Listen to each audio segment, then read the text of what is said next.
കഴിഞ്ഞില്ല. വേറെ ഒന്ന്, ദൈവം മനുഷ്യർക്കിടയിൽ നടത്തുന്ന വിവേചനത്തെ കുറിച്ച്, തന്റെ സൃഷ്ടികളായ മനുഷ്യർക്ക് തന്നെ ആരാധിക്കുന്നിടത്ത് പോലും ദൈവത്തിന് വിവേചനം കാണിക്കുന്നുണ്ട്. ബൈബിൾ പറയുന്നുണ്ട്. ലേവ്യ പുസ്തകത്തിന്റെ 21-ാം അധ്യായത്തിലെ 16 മുതൽ 20 വരെയുള്ള വചനങ്ങൾ അവിടെ രേഖപ്പെടുത്തുന്നത്, യഹോവ പിന്നെയും മോശയോട് അരുളി ചെയ്തത്, നീ അഹരോനോട്, അഹരോൻ എന്ന് പറഞ്ഞാൽ നമ്മൾ വിശ്വസിക്കുന്ന ഹാറൂൻ നബിയാണ്, അഹരോനോട് പറയേണ്ടത് എന്തെന്നാൽ, നിന്റെ സന്തതിയിൽ അംഗഹീനനായവൻ നിന്റെ ദൈവത്തിന്റെ ഭോജനം അർപ്പിപ്പാൻ ഒരിക്കലും അടുത്തു വരരുത്. അംഗഹീനനായ യാതൊരുത്തനും അടുത്തു വരരുത്. കുരുടൻ, മുടന്തൻ, പതിമൂക്കൻ, അധികാങ്ങൻ, കാലൊടിഞ്ഞവൻ, കയ്യൊടിഞ്ഞവൻ, ഇതൊരു വേദഗ്രന്ഥാണ്, കൂനൻ, മുണ്ടൻ, പൂക്കണ്ണൻ, ചൊറിയൻ, പൊരിച്ചുണങ്ങൻ, ഷണ്ടൻ എന്നിങ്ങനെയുള്ളവരും അരുത്. ലേവ്യ പുസ്തകത്തിൽ 21-ാം അധ്യായത്തിലെ 16 മുതൽ 20 വരെയുള്ള വചനങ്ങൾ. അംഗവൈകല്യമുള്ളവർ ആരാധന അർപ്പിക്കാൻ വേണ്ടി പള്ളിയിലേക്ക് വരരുത്. ഷണ്ടനോ ചിഹ്നനോ യഹോവയുടെ സഭയിൽ പോലും പ്രവേശിക്കരുതെന്നാണ് ആവർത്തന പുസ്തകത്തിൽ 23-ാം അധ്യായം ആരംഭിക്കുന്നത് തന്നെ. ഈ രീതിയിൽ തന്റെ സൃഷ്ടികളോട് ക്രൂരമായി, അസഹിഷ്ണുവായി, തത്വദീക്ഷയില്ലാതെ പെരുമാറുന്നവർ ദൈവത്തിന്റെ അനുയായികളാണ് അള്ളാഹുവിനെ കുറിച്ച് അഹങ്കാരി എന്ന ആരോപണം പറഞ്ഞു നടക്കുന്നത്. ഇനി നോക്ക്, അതിലേറെ വേറെ ഒന്ന്, മുസ്ലിം സമുദായത്തിന്റെ വിശ്വാസം എന്താണെന്ന് കൃത്യമായി അറിയാവുന്ന, ബിദഈകൾ പ്രചരിപ്പിച്ചുകൊണ്ടിരിക്കുന്ന ആശയങ്ങൾക്ക് മുസ്ലിം സമുദായത്തിന്റെ ഇടയിൽ വിലയില്ല എന്നറിയുന്ന ഫാദർമാർ, പുരോഹിതന്മാർ തന്നെ ബിദഈകളുടെ ആരോപണങ്ങൾ, അവരുടെ വ്യാഖ്യാനങ്ങൾ എടുത്തു വെച്ചുകൊണ്ട് മുസ്ലിമീങ്ങൾ അള്ളാഹുവിന് കയ്യും കാലുമുണ്ടെന്നും അവന്റെ മുഖം നശിച്ചു പോകുമെന്നും ഒക്കെ പറയുന്ന ക്ലിപ്പുകൾ. അതേ നോക്കാം, ജെറി തോമസ് സംസാരിക്കും, നമുക്ക് കേൾക്കാം. എന്നാൽ ഖുർആന്റെ ഉപദേശം എന്താണ്? ഖുർആന്റെ ഉപദേശത്തിലേക്ക് വരുമ്പോൾ അവിടെ ആകെ ഒരു സംശയമാണ്. ജനാബ് അക്ബർ മൗലവി ഒരു കാലത്ത് പഠിപ്പിച്ചുകൊണ്ടിരുന്നു, അള്ളയ്ക്ക് ജഡമുണ്ടെന്ന് പറയുന്നവൻ അവൻ അവിശ്വാസിയാണ്, അവൻ കാഫറാണ്, അത് ജാതികീയ ചിന്തയാണ് എന്ന് ജനാബ് അക്ബർ മൗലവി ഈ കേരളത്തിൽ ഒരു കാലത്ത് പഠിപ്പിച്ചിരുന്നുവെങ്കിൽ, അതേ ജനാബ് അക്ബർ മൗലവി തന്നെ ഇന്ന് പറയുന്നത് അള്ളയ്ക്ക് കൈയുണ്ട്, കാലുണ്ട്, ശരീരമുണ്ട്, ശിരസ്സുണ്ട്, സിംഹാസനമുണ്ട്. എന്താണ് കാരണം? അന്ന് ജനാബ് അക്ബർ മൗലവി പറഞ്ഞത് ഖുർആന്റെ അടിസ്ഥാനത്തിലാണ്. ഇന്ന് ജനാബ് അക്ബർ മൗലവി പറയുന്നതും ഖുർആന്റെ അടിസ്ഥാനത്തിൽ തന്നെയാണ്. സൂറ കാലികൾ 6ന്റെ 102 മുതൽ 103 വരെയുള്ള വാക്യങ്ങളിലും സൂറ കൂടിയാലോചന 42ന്റെ 51-ാം വാക്യത്തിലും അല്ലാഹു അദൃശ്യനാണ് എന്നുള്ളൊരു ധ്വനി നമുക്ക് കിട്ടുന്നുണ്ട്. അതിന്റെ അടിസ്ഥാനത്തിലാണ് ജനാബ് അക്ബർ മൗലവി പണ്ടൊരിക്കൽ പറഞ്ഞത് അള്ളയ്ക്ക് ദൃശ്യമായ ഒരു രൂപമില്ല. എന്നാൽ സൂറ 10ന്റെ 3-ാം വാക്യത്തിൽ അല്ലാഹു സിംഹാസനത്തിൽ ഇരിക്കുന്നു. സൂറ 55ന്റെ 26 മുതൽ 27 വരെയുള്ള വാക്യത്തിൽ അല്ലാഹുവിനൊരു മുഖമുണ്ട്. സൂറ 48ന്റെ 10 അള്ളയ്ക്ക് കൈയുണ്ട്.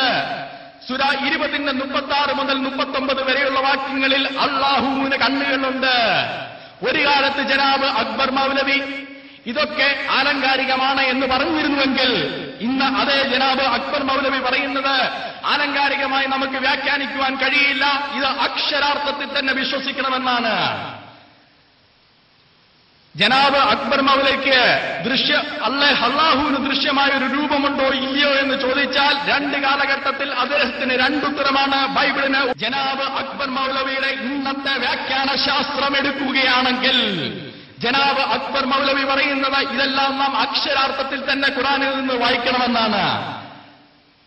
കഷ്ടമെന്ന് പറയട്ടെ, ജനാബ് അക്ബർ മൗലവിയുടെ വ്യാഖ്യാന ശാസ്ത്രം നാം അതേപോലെ എടുക്കുകയാണെങ്കിൽ സൂറ 28ന്റെ 88 പറയുന്നത് അല്ലാഹുവിന്റെ മുഖമൊഴികെ സകലവും നശിച്ചു പോകും.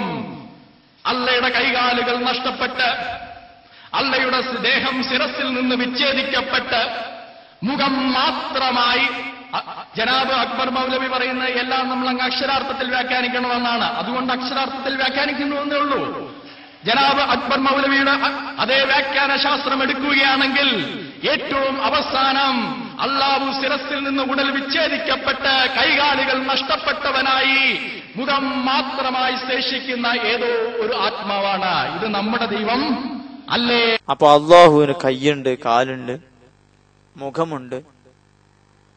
അക്ബർ സാഹിബ് പറയുന്ന ആശയത്തിന് മുസ്ലിം സമുദായത്തിന്റെ ഇടയിൽ വിലയില്ല എന്ന് പലതവണ ആവർത്തിച്ച് പറഞ്ഞുകൊണ്ട് ജെറി ഇത് പറയുന്നത് എന്തിനാന്ന് നിങ്ങൾക്കറിയോ? മുസ്ലിം സമുദായത്തിന്റെ ദൈവം ഇങ്ങനെയാണെന്ന് തന്റെ ഓഡിയൻസിനെ പഠിപ്പിക്കാൻ.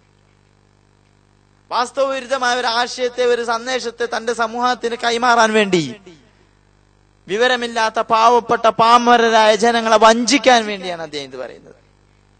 വാസ്തവത്തിൽ മുസ്ലിമീങ്ങളുടെ വിശ്വാസപ്രകാരം അങ്ങനെയാണോ ഉള്ളത്? ഏത് ഭാഷയിലാണ് അലങ്കാരിക പദമില്ലാത്തത്? യദുല്ലാഹി എന്ന് പറയുമ്പോഴേക്ക് അള്ളാഹുന്റെ കൈയാണെന്ന് അർത്ഥം വെക്കാൻ ആധികാരികമായ ഏതെങ്കിലും ഒരു തഫ്സീറിന്റെ പിൻബലം നിങ്ങൾക്കുണ്ടോ? ഞങ്ങൾ ഇത് പറയുമ്പോൾ നിങ്ങൾ പറയും അക്ബർ സാഹിബ് പറഞ്ഞതുകൊണ്ടാണ്. ഒരു ഉപ്പാക്ക് 5 മക്കളുണ്ട് നോക്കുക. ആ 5 മക്കളിൽ ഒരാൾ തന്റെ അയൽവാസിയോട് ശണ്ട കൂടിയപ്പോ ആ അയൽവാസി തിരിച്ച് നിന്റെ ഉപ്പ കള്ളനാണ്, നിന്റെ ഉപ്പ വ്യഭിചാരിയാണ്, നിന്റെ ഉപ്പ അങ്ങനെയാണ് ഇങ്ങനെയാണെന്ന് പറഞ്ഞ കുറെ തിരിച്ചാരോപണങ്ങൾ പറയാം. മറ്റു 4 മക്കൾ നിന്നിങ്ങനെ കേൾക്കുമ്പോ അവരോട് പറയാം ഞങ്ങളൊപ്പാനല്ല കേട്ടോ പറയുന്നത്, ഇയാള് പറഞ്ഞതുകൊണ്ട് ഇയാളൊപ്പാനെന്ന് പറയുന്നത്. അത് കേട്ടു നിൽക്കാൻ മാത്രം ബുദ്ധിയില്ലാത്തവരാണ് ഞങ്ങളെന്ന് നിങ്ങൾ മനസ്സിലാക്കുന്നുണ്ടോ? വിശുദ്ധ ഖുർആനും പരിശുദ്ധ ഇസ്ലാമും മുന്നോട്ട് വെക്കുന്ന ആശയാദർശങ്ങളെ ബോധപൂർവം വളച്ചൊടിക്കുന്നത് കാണുമ്പോൾ പ്രതികരിക്കാതിരിക്കാൻ ഞങ്ങൾക്ക് സാധ്യമല്ല. വിശുദ്ധ ഖുർആനിൽ അള്ളാഹുവിന്റെ യദ് എന്നും വജ്ഹ് എന്നും ഒക്കെയുള്ള പദപ്രയോഗങ്ങൾ വന്നിട്ടുള്ളത് ആലങ്കാരികമാണ്. ഒരാളെ സംബന്ധിച്ച് നാട്ടിൽ ചെറിയൊരു കേസുണ്ട്. അപ്പൊ ഒരു രാഷ്ട്രീയക്കാരനെ സമീപിച്ച് അവനോട് പറയാം. കാരണം എന്താ? അവന് നല്ല ഹാൻഡ് ഉണ്ട്. അവന് നല്ല ഹാൻഡ് ഉണ്ട്, നല്ല ആനക്കുട്ടിന്റെ അത്ര വലിയ ഹാൻഡ് ഉണ്ട് അതിന്റെ അർത്ഥം അങ്ങനെയാണോ? അദ്ദേഹത്തിന്റെ അധികാര സ്വാധീനത്തെ കുറിച്ചല്ലേ നമ്മൾ പരാമർശിക്കുന്നത്? ഭാരത മാതാവ് എന്ന് പറയുമ്പോഴേക്ക് ആ മാതാവ് എവിടെയും ചോദിച്ച് ടോർച്ചടിച്ച് തെരുവിൽ തെരഞ്ഞു നടക്കാറുണ്ടോ ക്രിസ്ത്യൻ പുരോഹിതന്മാർ?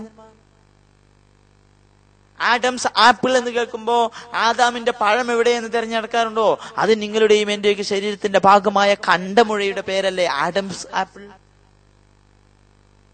ഇബ്നു സബീൽ എന്ന് പറഞ്ഞാൽ റോഡ് പ്രസവിച്ച കുട്ടിയെന്നല്ലല്ലോ അർത്ഥം, യാത്രക്കാരൻ എന്നല്ലേ? ഏത് ഭാഷയിലാണ് അലങ്കാരിക പദപ്രയോഗങ്ങളില്ലാത്തത്? വിശുദ്ധ ഖുർആനിൽ യദ് എന്ന് പ്രയോഗിച്ചിട്ടുള്ളത് അള്ളാഹുവിന്റെ അധികാരത്തെ കുറിച്ചാണ്. വജ്ഹ് എന്ന് പ്രയോഗിച്ചിട്ടുള്ളത് പലപ്പോഴും അള്ളാഹുവിന്റെ അസ്തിത്വത്തെ, അവന്റെ നെസസറി ബീങ്, വാജിബുൽ വുജൂദ്, കേവല അസ്തിത്വത്തെ, കേവല ഉണ്മയെ കാണിക്കാനാണ്.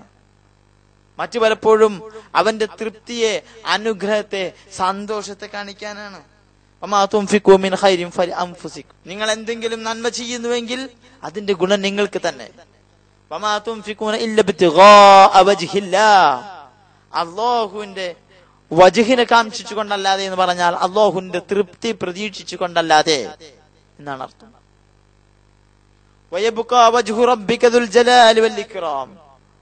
അന്ത്യനാളിൽ സകലതും നശിച്ചു പോകുമ്പോൾ അള്ളാഹുവിന്റെ വജ്ഹ് എന്ന് പറഞ്ഞാൽ അള്ളാഹുവിന്റെ ദാത്ത്, അള്ളാഹു മാത്രം ശേഷിക്കും എന്നാണ് അർത്ഥം. ഒരു വേദഗ്രന്ഥത്തെ സമീപിക്കുമ്പോ ആ വേദഗ്രന്ഥത്തിനെ വ്യാഖ്യാനിക്കേണ്ടത് നമ്മുടെ തന്നിഷ്ടപ്രകാരമല്ല, ഇത്തിരിയൊക്കെ പ്രതിപക്ഷ ബഹുമാനത്തോടുകൂടി ആ വേദഗ്രന്ഥം വിശ്വസിക്കുന്ന, അതിന്റെ ആധികാരികമായി അതിനെക്കുറിച്ച് പഠിച്ചിട്ടുള്ള പണ്ഡിതന്മാർ എന്ത് പറഞ്ഞു എന്നതിനെ ആധികാരികമായി സ്വീകരിച്ചുകൊണ്ടാവണം. അല്ലാതെ അറബി ഭാഷ പോലും അറിയാതെ, അറബിയുടെ ബാലബോധങ്ങൾ പോലും പഠിക്കാതെ വെറുതെ ആരോപണങ്ങൾ മാത്രം ഉന്നയിക്കുന്നത് ക്ഷന്തവ്യമായിരിക്കില്ലെന്ന് മാത്രം ഓർമ്മപ്പെടുത്താൻ ഞങ്ങൾ ആഗ്രഹിക്കുകയാണ്. അത് കഴിഞ്ഞിട്ട് അദ്ദേഹം വലിയൊരു ആരോപണം, മുസ്ലിമീങ്ങൾ അള്ളാഹുവിനെ പിടിച്ചിട്ടാണ് ഇപ്പൊ പരിപാടി മുഴുവൻ. മുസ്ലിമീങ്ങൾ അള്ളാഹു എന്ന് പറഞ്ഞാൽ അതൊരു ദേവന്റെ പേരാണ് എന്ന് പറഞ്ഞ് വരുത്തി തീർക്കാനുള്ള ശ്രമം. ബ്രിട്ടീഷുകാരിറക്കുന്ന ഒരു ഡിക്ഷണറി ഉണ്ട്, ഓക്സ്ഫോർഡ് ഡിക്ഷണറി. അതിൽ അള്ളാഹു എന്നതിന് അർത്ഥം കൊടുത്തിരിക്കുന്നത് ഗോഡ് ഓഫ് മുസ്ലിംസ് എന്നാണ്, മുസ്ലിമീങ്ങളുടെ ദൈവം. അമേരിക്കയിൽ നിന്ന് പുറത്തിറക്കിക്കൊണ്ടിരിക്കുന്ന അത് മറ്റൊരു ക്രിസ്ത്യൻ രാജ്യമാണ്, വെബ്സ്റ്റേഴ്സ് ഡിക്ഷണറി ഉണ്ട്. അതിനും പരിചയപ്പെടുത്തിയിരിക്കുന്നത് അള്ളാഹു എന്ന് പറഞ്ഞാൽ മുസ്ലിങ്ങളുടെ ദൈവം എന്നാണ്. ഇത് അവരുടെ ഒരു ഗൂഢമായ അജണ്ട. അള്ളാഹു എന്ന് പറഞ്ഞാൽ അത് മുസ്ലിങ്ങളുടെ മാത്രം ഒരു കുലദൈവമാണ്, എല്ലാവരുടെയും ദൈവമായ ദൈവത്തിനെ യഹോവയാണ് എന്ന് പറഞ്ഞ് പരിചയപ്പെടുത്തൽ അവരുടെ ഒരു ആവശ്യമാണ്. അതിനുവേണ്ടി ഇങ്ങോട്ട് അദ്ദേഹം ഇപ്പൊ വിശുദ്ധ ഖുർആനിന് തെളിവ് തേടി നടക്കുക. അങ്ങനെ അഫറഅയ്തുമുല്ലാത്ത വൽ ഉസ്സ എന്ന ആയത്തെടുത്താണ്ട് അവിടെ അല്ലാത്ത എന്ന് പറയുന്നത് അള്ളാഹു എന്ന പദത്തിന്റെ സ്ത്രീലിംഗ രൂപമാണ്, അപ്പൊ അള്ളാഹു എന്ന പുരുഷലിംഗമാണ്. അപ്പൊ ഒരു ദേവൻ ദേവത എന്ന സ്വരത്തിലാണ്. നോക്കി നിങ്ങൾ ജെറി തോമസ് പറയുന്നത് നിങ്ങൾക്ക് കേൾക്കാം. എന്നാൽ പ്രിയ സ്നേഹിതരെ, അള്ളാഹുവിന്റെ പേരിന് എന്തോ ചില പ്രത്യേകതകളും എന്തോ ചില യുണീക്നെസ്സും ഉണ്ടെന്നാണ് സാധാരണയായി ദാവാ പ്രാസംഗികർ, സക്കീർ നായക്കിനെ പോലെയുള്ള ദാവാ പ്രാസംഗികർ പറയുന്നത്. അവർ പറയുന്നത് അള്ളാഹുവിന്റെ പേരിന് സ്ത്രീലിംഗമില്ല. ആര് പറഞ്ഞു? ഇബൻ കത്തീർ, ഞാനത് കൊണ്ടുവന്നിട്ടുണ്ട്. ഇസ്ലാമിന്റെ ഏറ്റവും വലിയ വ്യാഖ്യാതാവായ ഇബൻ കത്തീറിന്റെ തഫ്സീറിൽ സൂറ 53 19 മുതൽ 16 വരെയുള്ള വാക്യങ്ങളിൽ ഇബൻ കത്തീർ പറയുന്നത് അല്ലത്ത് എന്ന് പറയുന്നത് അള്ളയുടെ സ്ത്രീലിംഗ പേരാണ്, ഫെമിനൈൻ ഫോമാണ്.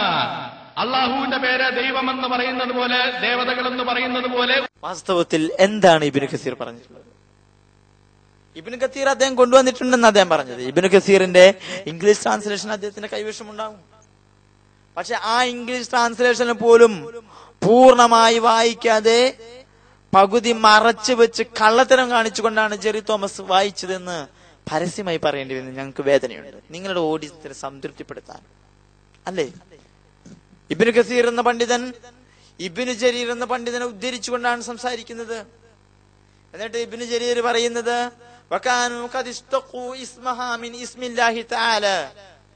മക്ക മുശ്രിക്കുകളായ ആളുകൾ ലാത്ത എന്ന പേരിനെ അള്ളാഹുവിന്റെ പേരിൽ നിന്ന് എടുത്തതാണ്, ആദത്തമായ പദമാണ് എന്ന് അവർ പറയാറുണ്ടായിരുന്നു. ഫഖാലു, അങ്ങനെയാണ് അല്ലാത്ത് ലാത്ത എന്നവർ പ്രയോഗിച്ചത്.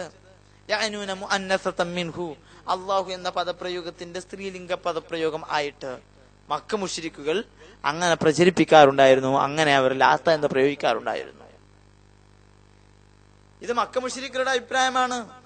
മക്കക്കാരായിരുന്ന ബഹുദൈവ വിശ്വാസികൾ സ്വീകരിച്ചിരുന്ന പ്രവൃത്തിയെ കുറിച്ചാണ് ഇവിടെ പരാമർശം. ഇത് കഴിഞ്ഞിട്ട് ഇബ്നു കസീർ തന്റെ അഭിപ്രായം എന്താണെന്ന് വളരെ വ്യക്തമായി അവിടെ രേഖപ്പെടുത്തി. തആലല്ലാഹു അൻ ഖൗലിഹിം ഉലുവൻ കബീറാ, അവരുടെ ഈ വാദത്തെ തൊട്ട് എത്രയോ പരമോന്നതനാണ് അല്ലാഹു സുബ്ഹാനഹു വ തആല. ഇവിടെ വളരെ വ്യക്തമായി വിശുദ്ധ ഖുർആൻ പരാമർശിച്ച അല്ലാഹു എന്നത് ലാത്ത എന്ന പദപ്രയോഗത്തിന്റെ ഒരു പുരുഷലിംഗ പദം ആയിട്ടല്ല, മറിച്ച് അല്ലാഹു എന്ന പദപ്രയോഗം മറ്റേത് ഭാഷയിലും യഥാർത്ഥ ദൈവത്തിന് നൽകിയിട്ടുള്ള പദപ്രയോഗത്തിൽ നിന്ന് എത്രയോ ഭിന്നമാണ്.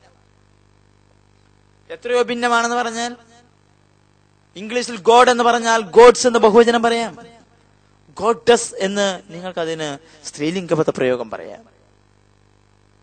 ഉറുദുവിൽ ഖുദാ എന്ന് പറഞ്ഞാൽ അതിന് ഖുദായേം എന്ന് ബഹുവചന രൂപമുണ്ട്.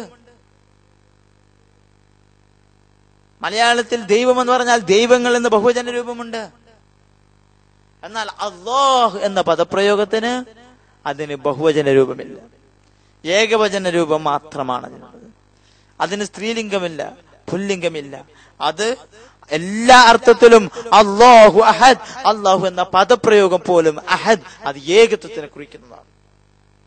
അതിനപ്പുറം വിശുദ്ധ ഖുർആനെ കുറിച്ച് പഠിച്ച, അറബി ഭാഷയെ കുറിച്ച് ആധികാരികമായി പഠിച്ച ഒരാളുടെ പോലും പിന്തുണ നിങ്ങളുടെ ദുരാരോപണങ്ങൾക്ക് നിങ്ങൾക്ക് ഉന്നയിക്കാൻ സാധിച്ചിട്ടില്ല, സാധിക്കുകയുമില്ല എന്ന് ഓർമ്മപ്പെടുത്തുന്നു.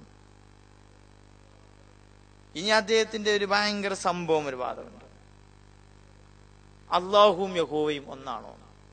കഴിഞ്ഞ 2009 നവംബർ 1 എറണാകുളത്തെ ടൗൺ ഹാളിൽ തൗറാത്തിന്റെ ഇഞ്ചിന്റെ സബൂറിനൊക്കെ വെളിച്ചത് ചർച്ച ചെയ്ത വിഷയം എം അക്ബറിന് മറുപടി എന്ന രീതിയിൽ സംഘടിപ്പിക്കപ്പെട്ട പരിപാടി. ആ പരിപാടിയിൽ വെച്ചിട്ട് അദ്ദേഹം അള്ളാഹുവും യഹോവയും ഒന്നല്ല എന്ന് ഭയങ്കര പ്രയാസപ്പെട്ട് സ്ഥാപിക്കുന്നു. നമുക്ക് വാദമുണ്ട്. ക്രിസ്ത്യാനികൾ ഇന്ന് വിശ്വസിച്ചുകൊണ്ടിരിക്കുന്ന ത്രിയേകത്വ ദൈവത്തിന്റെ പങ്കാളിയായ യഹോവയാണ് വിശുദ്ധ ഖുർആനിലെ അള്ളാഹു എന്ന് മുസ്ലിമീങ്ങൾക്ക് വാദമില്ല. ക്രിസ്ത്യാനികൾ വിശ്വസിക്കുന്ന പഴയ നിയമത്തിലെ ഇസ്രയേൽ എന്ന് പറയുന്ന പ്രവാചകനോട് പൊരുതി തോറ്റുപോയ യഹോവയാണ് മുസ്ലിമീങ്ങളുടെ അള്ളാഹു എന്ന് ഞങ്ങൾക്ക് വാദമില്ല. ദൈവം സ്വന്തം പുത്രനെ ഉണ്ടാക്കിയെന്നും ആ പുത്രനെ കുരിശിൽ വെച്ച് കാൽവരിയിലെ കുരിശിൽ വെച്ച് തറച്ചു കൊന്നു എന്നും വിശ്വസിക്കുന്നുവെങ്കിൽ അത്തരമൊരു യഹോവയായ ദൈവത്തിനെ മുസ്ലിമീങ്ങൾ അംഗീകരിക്കുന്നില്ല. രൂപഭാവങ്ങളുള്ള, കയ്യും കാലുകളുള്ള, നടക്കുകയും ഇരിക്കുകയും ചെയ്യുന്ന, തന്റെ അടിമകളെക്കുറിച്ച്, സൃഷ്ടികളെക്കുറിച്ച് വ്യക്തമായ ധാരണ പോലുമില്ലാത്ത, ഉൽപ്പത്തി പുസ്തകത്തിൽ ആദാമിന്റെ പഴം തന്ന സംഭവത്തെ കുറിച്ച് പരാമർശിക്കുന്നിടത്ത് വായിക്കണം. അങ്ങനെ ഒരു യഹോവയെ കുറിച്ച് അത് മുസ്ലിമുകൾ അല്ലാഹുവാണ് എന്ന് ഞങ്ങൾക്ക് വാദമില്ല. അപ്പൊ പിന്നെ എന്തിനാണ് ഫാദർ ഇമ്മ ഈ ചർച്ച ചെയ്തത്? എം അക്ബർ അങ്ങനെ വാദിച്ചിട്ടാണോ? അല്ല. പിന്നെ എന്താ? വിശുദ്ധ ഖുർആനിൽ ഒരു ആയത്ത്, ഖുൽ യാ അഹ്ലൽ കിതാബി തആലൂ ഇലാ കലിമത്തിൻ സവാഇൻ ബൈനനാ വബൈനകും അല്ലാ നഅ്ബുദ ഇല്ലല്ലാഹ്. അല്ലാഹു അല്ലാതെ വേറൊരു ദൈവത്തെയും ആരാധിക്കരുത് എന്ന് പറയുന്ന, അല്ലാഹു അല്ലാതെ മറ്റൊരാൾക്കും നമ്മുടെ ഇബാദത്തിന് നമ്മൾ വകവെച്ചു കൊടുക്കരുത് എന്ന നമുക്കിടയിൽ സുസമ്മതമായ ആശയത്തിലേക്ക് കിതാബിന്റെ അഖിലുകാരെ നിങ്ങളും വരൂ എന്ന് വിശുദ്ധ ഖുർആനിൽ തിരുനബി സല്ലല്ലാഹു അലൈഹി വസല്ലം തങ്ങളോട് ക്ഷണിക്കുവാൻ നിർദ്ദേശിക്കുന്നുണ്ട്.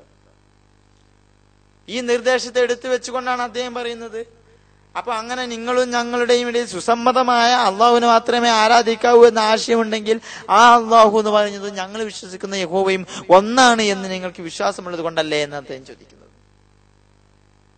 അതങ്ങനെ തന്നെയായിരുന്നില്ലേ വന്യരായ ഈസാ നബി അലൈഹി സ്വലാത്തു വസ്സലാമിന്റെ വിശ്വാസം? അദ്ദേഹം പ്രബോധനം ചെയ്തിരുന്ന വിശ്വാസം എന്താണ്? വിശുദ്ധ ഖുർആൻ അദ്ദേഹത്തെ ഉദ്ധരിക്കുന്നുണ്ട്, എന്നെയും എന്റെ മാതാവിനെയും അടക്കം ആരാധിച്ചുകൊള്ളണം എന്ന് ഞാൻ അവരോട് പറഞ്ഞിരുന്നില്ല എന്ന് പറഞ്ഞുകൊണ്ട് അദ്ദേഹം പറയുന്നത്, മാ ഖുൽതു ലഹും ഇല്ലാ മാ അമർതനി ബി അൻ യഅ്ബുദുല്ലാഹ റബ്ബീ വറബ്ബക്കും. അല്ലാഹുവേ, അങ്ങ് എന്നോട് കൽപ്പിച്ചതല്ലാതെ ഞാൻ അവരോട് പറഞ്ഞിട്ടില്ല. ഞാൻ എന്താണ് അവരോട് പറഞ്ഞത്? അൻ യഅ്ബുദുല്ലാഹ റബ്ബീ വറബ്ബക്കും. ഓ ഇസ്രായേൽ ജനമേ, നിങ്ങളുടെ രക്ഷിതാവും എന്റെ രക്ഷിതാവുമായ, നിങ്ങളുടെ കർത്താവും എന്റെ കർത്താവുമായ അള്ളാഹുവിനെ മാത്രമേ ആരാധിക്കാവൂ എന്നാണ് ഞാൻ അവരോട് പ്രബോധനം ചെയ്തത്. അന്ത്യനാളിൽ അല്ലാഹു സുബ്ഹാനഹു വ തആല വിചാരണ ചെയ്യുന്ന ഘട്ടത്തിൽ ഈസാ മസീഹിനെ വിളിച്ച് അൻത ഖുൽത ലിന്നാസി അൻ ഇത്തഖിദൂനി വ ഉമ്മി ഇലാഹൈനി മിൻ ദൂനില്ലാഹ്, അല്ലാഹു അല്ലാതെ എന്നെയും നിന്റെ മാതാവായ മറിയത്തെയും ദൈവമായി സ്വീകരിച്ചു കൊള്ളണമെന്ന് നീ അവരോട് പറഞ്ഞിരുന്നോ എന്ന് ചോദിക്കുന്ന ഘട്ടത്തിൽ ഞാനത് പറഞ്ഞിരുന്നില്ല എന്ന് വിശദീകരിച്ചുകൊണ്ട് യേശു ക്രിസ്തു പറയുന്ന സംഭവമാണിത്. ബൈബിളിൽ ഈ സംഭവം ഉദ്ധരിച്ചിട്ടുണ്ട്. ആ നാളിൽ, അന്ത്യനാളിൽ, മത്തായിയുടെ സുവിശേഷം 7-ാം അധ്യായത്തിലെ 21 മുതൽ 23 വരെയുള്ള വചനങ്ങളിൽ നമുക്ക് വായിക്കാൻ സാധിക്കും. യേശു ക്രിസ്തു പറയുന്നത്, എന്നെ കർത്താവേ കർത്താവേ എന്ന് വിളിക്കുന്നവൻ ഏവനുമല്ല. കർത്താവേ കർത്താവേ, നിന്റെ നാമത്തിൽ ഞങ്ങൾ പ്രവചിക്കുകയും നിന്റെ നാമത്തിൽ ഭൂതങ്ങളെ പുറത്താക്കുകയും നിന്റെ നാമത്തിൽ വളരെ വീര്യപ്രവൃത്തികൾ പ്രവർത്തിക്കുകയും ചെയ്തില്ലയോ എന്ന് പലരും ആ നാളിൽ എന്നോട് പറയും. അന്ന് ഞാൻ അവരോട്, ഞാൻ ഒരു നാളെ നിങ്ങൾ അറിഞ്ഞിട്ടില്ല, അധർമ്മം പ്രവർത്തിക്കുന്നവരെ എന്നെ വിട്ടു പോകുവിൻ എന്ന് തീർത്തു പറയുമെന്ന് മത്തായിയുടെ സുവിശേഷം 7-ാം അധ്യായത്തിൽ 21 മുതൽ 23 വരെയുള്ള വചനങ്ങൾ രേഖപ്പെടുത്തിയിട്ടുണ്ട്. ഇവിടെ കർത്താവേ കർത്താവേ എന്ന് എന്നെ വിളിക്കുന്നവൻ ഏവനുമല്ല എന്ന പദപ്രയോഗത്തിന് അറബിക് ബൈബിളിൽ കൊടുത്തത് എന്നെ യാ റബ്ബി യാ റബ്ബി എന്ന് എന്നെ വിളിക്കുന്നവൻ, എന്നെ റബ്ബേ റബ്ബേ എന്ന് വിളിച്ചു വരുന്നവനെന്ന്. അതാണ് അല്ലാഹു വിശുദ്ധ ഖുർആനിൽ പറഞ്ഞത്, മാ ഖുൽതു ലഹും ഇല്ലാ മാ അമർതനി ബി അൻ യഅ്ബുദുല്ലാഹ റബ്ബീ വറബ്ബക്കും. ഞാൻ നിങ്ങളുടെ റബ്ബല്ല, എന്റെയും നിങ്ങളുടെയും റബ്ബായ അല്ലാഹുവിനെ ആരാധിക്കൂ എന്നാണ് ഞാൻ അവരോട് പറഞ്ഞത് അല്ലാഹുവേ എന്ന് ഈസാ നബി പറയുന്നത്. ഈ വിശ്വാസം നമുക്കിടയിൽ, അതായത് ഈസാ നബി അലൈഹി സ്വലാത്തു വസ്സലാം പ്രബോധനം ചെയ്ത നിങ്ങൾക്ക് തന്ന വിശ്വാസവും ഞങ്ങൾ ഇപ്പോൾ നിങ്ങളോട് പറഞ്ഞുകൊണ്ടിരിക്കുന്ന വിശ്വാസവും അല്ലാഹുവിനെ മാത്രമേ ആരാധിക്കാവൂ, ആ ആരാധനയിലേക്ക് നിങ്ങൾ വരൂ എന്നാണ് വിശുദ്ധ ഖുർആൻ ക്ഷണിച്ചത്. എന്നിട്ട് ഇതിനെ പരിഹസിക്കാൻ വേണ്ടി ജെറി തോമസ് ഭയങ്കര സംഭവമാക്കി പറഞ്ഞു. നേരത്തെ പ്രകാശിച്ച ക്ലിപ്പ് ഒന്നുകൂടി കാണാം. ഇത് തൗറത്തിലും ഇഞ്ചിലും ഒരുപോലെ പഠിപ്പിക്കുമ്പോൾ ഖുർആനിൽ എന്താണ് പ്രിയ സ്നേഹിതരെ? ഇസ്ലാമിന്റെ പ്രവാചകനായ മുഹമ്മദിന് യഹോവ എന്നുള്ള നാമം കേട്ടിട്ട് പോലും ഉണ്ടായിരുന്നു എന്ന് തോന്നുന്നില്ല. ഖുർആനിൽ ഒരു പ്രാവശ്യം പോലും യഹോവ എന്ന നാമം ഇല്ല. അത് ഖുർആനിൽ മാത്രമല്ല, ഹദീസുകളിലുമില്ല. പ്രിയ സ്നേഹിതരെ, ഏകസത്യ ദൈവത്തിന്റെ പ്രവാചകൻ എന്ന് പറഞ്ഞു വരുന്ന ഒരാൾക്ക് ഏകസത്യ ദൈവത്തിന്റെ പേരറിയത്തില്ലെങ്കിൽ അദ്ദേഹത്തെ ആരാണ് അയച്ചത്? അദ്ദേഹത്തെ അയച്ചത് പ്രവാചകനായ മോശെ അയച്ച ദൈവമല്ല. അദ്ദേഹത്തെ അയച്ചത് പ്രവാചകനായ ദാവീദിനെ അയച്ച ദൈവമല്ല. അയച്ചതായിരുന്നുവെങ്കിൽ കുറഞ്ഞ പക്ഷം പേരെങ്കിലും അറിയുമായിരുന്നു. കേട്ടില്ലേ? ഖുർആനിൽ യഹോവ എന്ന പദപ്രയോഗം ഇല്ലാത്തത് കൊണ്ട്, ഏകസത്യ ദൈവമായ യഹോവയുടെ പേരില്ലാത്തത് കൊണ്ട് ആ പദപ്രയോഗം മുഹമ്മദ് നബി തങ്ങൾക്ക് അറിയില്ലായിരുന്നു. ആ പേര് പോലും അറിയാത്തില്ലെങ്കിൽ, ഏകസത്യ ദൈവത്തിന്റെ പേര് പോലും അറിയില്ലെങ്കിൽ പിന്നെ ഇതെങ്ങനെ ആ ദൈവത്തിന്റെ പ്രവാചകനായി ഞങ്ങൾ അംഗീകരിക്കുന്ന അദ്ദേഹത്തിന്റെ ചോദ്യം. ഞാൻ ചോദിക്കട്ടെ, യേശു ക്രിസ്തുവിന് യഹോവ എന്ന പേര് അറിയുമായിരുന്നോ? ജീവിതത്തിൽ ഒരിക്കലെങ്കിലും യേശു ക്രിസ്തു യഹോവ എന്ന് വിളിച്ചതായി നിങ്ങൾക്ക് ബൈബിളിലെ അദ്ദേഹത്തിന്റെ ഇഞ്ചിയിലായി നിങ്ങൾ പരിചയപ്പെടുത്തിക്കൊണ്ടിരിക്കുന്ന 4 സുവിശേഷങ്ങളുടെ അടിസ്ഥാനത്തിൽ സ്ഥാപിക്കാൻ സാധിക്കുമോ?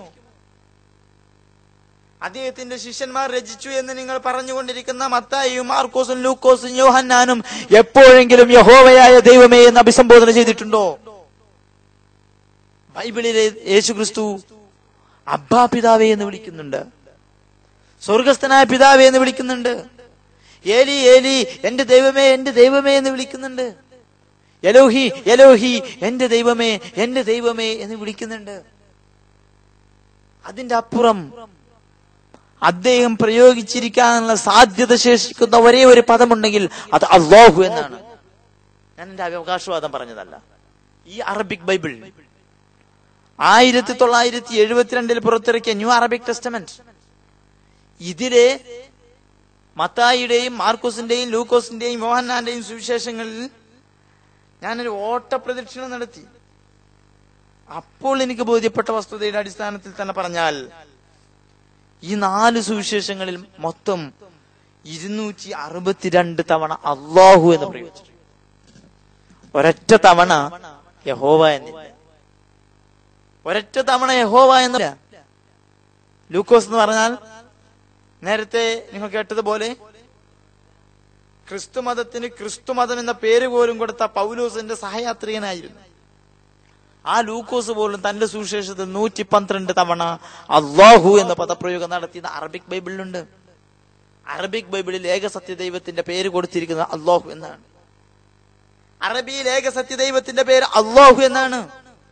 ഉദാഹരിക്കാൻ ഞാൻ മത്തായിയുടെ സുവിശേഷം 3-ാം അധ്യായത്തിൽ 9-ാമത്തെ വചനം, لأني أقول لكم إن الله قادر أن يقيم من هذه الحجارة أولاد إبراهيم.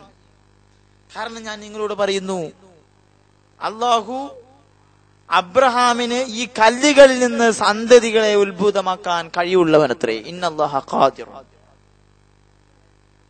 മാർക്കോസിന്റെ സുവിശേഷം 12-ാം അധ്യായത്തിലെ 33-ാം വചനം, ലഅന്നല്ലാഹ വാഹിദുൻ വലൈസ ആഖിറുൻ സിവാ.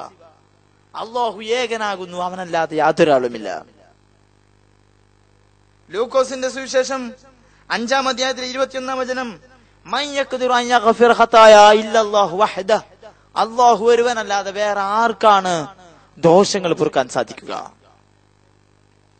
യോഹന്നാന്റെ സുവിശേഷം 3-ാം അധ്യായം 24-ാം വചനം, ലഅന്നഹു അല്ലദീ അർസലഹു യതകല്ലമു ബികലാമില്ലാഹ്. അല്ലാഹുവിന്റെ വചനങ്ങളെ കുറിച്ച് സംസാരിക്കുന്ന, വചനങ്ങൾ കൊണ്ട് സംസാരിക്കുന്ന ആ റസൂലിനെ അയച്ചവനാണ് അല്ലാഹു. ഇവിടെയൊക്കെ അല്ലാഹു അല്ലാഹു അല്ലാഹ് എന്ന പദപ്രയോഗമാണ് കാണുന്നത്. അതാണ് ഏകസത്യമായ ദൈവത്തിന് വിശുദ്ധ ഖുർആനിൽ പറഞ്ഞിട്ടുള്ള പേര്. അതാണ് വിശുദ്ധ ഇഞ്ചീലിൽ പറഞ്ഞിട്ടുള്ള പേര്. അതിനപ്പുറം ബൈബിളിലെ പഴയ നിയമത്തിൽ യഹോവ എന്ന പേരുണ്ടെന്നല്ലാതെ ബൈബിൾ പുതിയ നിയമത്തിലെ 4 സുവിശേഷങ്ങളിലും നിങ്ങൾക്ക് യഹോവ എന്ന പേര് കാണാൻ കഴിയില്ല. പ്രിയപ്പെട്ട സഹോദരങ്ങളെ, വിശുദ്ധ ഖുർആൻ സൂറത്ത് യൂസുഫ് 2-ാം അധ്യായത്തിൽ പറഞ്ഞു, ഇന്നാ അൻസൽനാഹു ഖുർആനൻ അറബിയ്യൻ ലഅല്ലകും തഅഖിലൂൻ. അറബി ഭാഷയിലാണ് വിശുദ്ധ ഖുർആൻ അവതീർണമായിട്ടുള്ളത്. യഹോവ എന്ന അല്ലെങ്കിൽ യാഹ്വേ എന്ന അല്ലെങ്കിൽ എന്താണ് വായിക്കേണ്ടതെന്ന് ഇപ്പോഴും ക്രിസ്തീയ പണ്ഡിതന്മാർക്ക് പോലും തീർച്ചയില്ലാത്ത ആ ഒരു പദം, അത് ഹീബ്രു മൂലമാണ്. അത് അറബി ഭാഷയിൽ ഇറങ്ങിയ ഖുർആനിൽ തപ്പിയാൽ ജെറി തോമസിന് കാണാൻ കഴിയില്ല. അത് ഏകസത്യമായ ദൈവത്തിന്റെ പേരാണോ എന്നത് നിങ്ങൾ കുറെ കാലം കൂടി ചർച്ച ചെയ്ത് തീരുമാനിക്കുക എന്ന് മാത്രമാണ് എനിക്ക് ആ വിഷയത്തിൽ പറയാനുള്ളത്. അതിലേറെ രസകരം, ബൈബിളിലെ യോഹന്നാന്റെ സുവിശേഷത്തിലെ 1-ാമത്തെ വചനം, ആദിയിൽ വചനമുണ്ടായിരുന്നു, വചനം ദൈവത്തോടു കൂടിയായിരുന്നു, വചനം ദൈവമായിരുന്നു എന്ന് പറഞ്ഞ യോഹന്നാൻ 1:1. ആ വചനം ഫിൽ ബദീ കാനൽ കലിമ വൽ കലിമത്തു കാന ഇൻദല്ലാഹി വകാനൽ കലിമത്തു അല്ലാഹ എന്നാണ് അറബി ബൈബിളിൽ കൊടുത്തിട്ടുള്ളത്. ഇത് യോഹന്നാന്റെ 1-ാം അധ്യായത്തിലെ 1 മുതൽ 20 വരെയുള്ള വചനങ്ങൾ പ്രാരംഭത്തിൽ പ്രാർത്ഥന വിശുദ്ധ ഖുർആന്റെ രൂപത്തിൽ പ്രാർത്ഥനാ രൂപത്തിൽ ചൊല്ലിക്കൊണ്ടാണ് എറണാകുളത്ത് വെച്ച് ടൗൺ ഹാളിൽ വെച്ച് നടന്ന പരിപാടിയിൽ ജെറി തോമസിന്റെയും അതുപോലെ ജോൺസൺ തേക്കറിന്റെയും പ്രസംഗം ആരംഭിക്കുന്നതിന് മുമ്പ് UP-യിൽ നിന്ന് അവർ അവതരിപ്പിച്ച അബ്ദുൽ കലീം എന്ന് പറയുന്ന ഒരു സഹോദരൻ അറബിക് ബൈബിൾ വിശുദ്ധ ഖുർആനിന്റെ അതേ ശൈലിയിൽ പാരായണം ചെയ്തുകൊണ്ട് ആരംഭിച്ച സദസ്സാണ്. ആ സദസ്സിൽ അദ്ദേഹം അല്ലാഹു എന്ന് 3 തവണ പ്രയോഗിച്ചിട്ടുണ്ട്.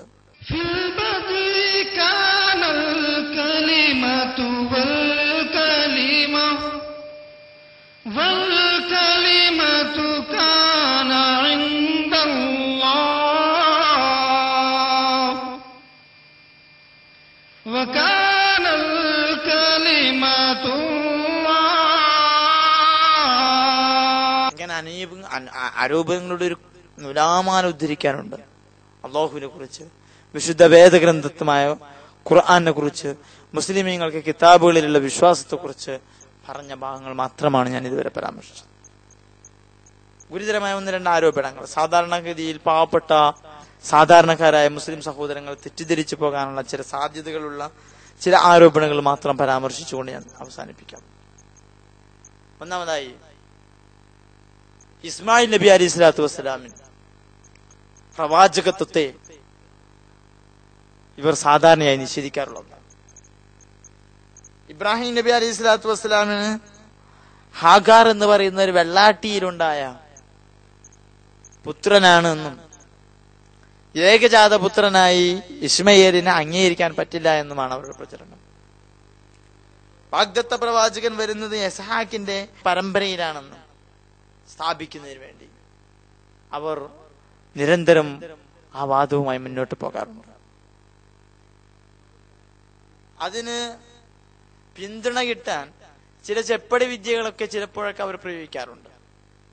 അങ്ങനെയാണ് ഇടയ്ക്കൽ വെച്ച് MM അക്ബർ സാഹിബിനോട്, അദ്ദേഹം ഖുർആൻ ഹാഫിളൊന്നല്ല, ഖുർആൻ ഹാഫിളല്ല എന്ന് മാത്രമല്ല അദ്ദേഹത്തിന് അറബി ഭാഷയിൽ പോലും പരിജ്ഞാനം ഇല്ല എന്ന് അദ്ദേഹത്തിന്റെ തന്നെ അള്ളാഹുവിനെ അറിയുക എന്ന് പറയുന്ന പുസ്തകത്തിന്റെ ആമുഖത്തിൽ രേഖപ്പെടുത്തിയിട്ടുണ്ട്. അറബി ഭാഷയിൽ പോലും അറിവില്ലാത്ത, വിശുദ്ധ ഖുർആനെ കുറിച്ച് അഗാധമായ ഹിഫ്ളോ മനപ്പാടമോ ഇല്ലാത്ത MM അക്ബർ സാഹിബിനോട് യെസ് ഓർ നോ ക്വസ്റ്റ്യൻ ആയിട്ട് അവർ ഒരു ചോദ്യം ചോദിച്ചു, ഇസ്മായിൽ നബി ഇബ്രാഹിം നബിയുടെ പുത്രനാണ് എന്ന് വിശുദ്ധ ഖുർആൻ കൊണ്ട് തെളിയിക്കാമോ? ഫാദർ പറയുന്നത് നിങ്ങൾ കേൾക്കാം. ഇടയ്ക്കര നടന്ന ഒരു സംഭവത്തിൽ MM അക്ബർ സാഹിബിനോട് ചോദിച്ചു, ഖുറാനികമായിട്ട് ഖുറാന്റെ വെളിച്ചത്തിൽ ഉരുണ്ടും പരണ്ടുള്ള മറുപടി ഒന്നും വേണ്ട, യെസ് ഓർ നോ എന്നുള്ള ഉത്തരം മാത്രമേ തരാവൂ എന്ന് പറഞ്ഞുകൊണ്ട് ഒരു ചോദ്യകർത്താവ്, ഒരു ക്രൈസ്തവൻ ചോദിച്ചു, ഇബ്രാഹിം നബിയുടെ മകനാണ് ഇസ്മായിൽ എന്നുള്ളത് ഖുറാനികമായിട്ട് തെളിയിക്കാൻ പറ്റുമോ എന്ന് ചോദിച്ചപ്പോൾ അദ്ദേഹം ഒറ്റ മറുപടിയെ പറഞ്ഞത്, പറ്റുകയില്ല, പറ്റൂല.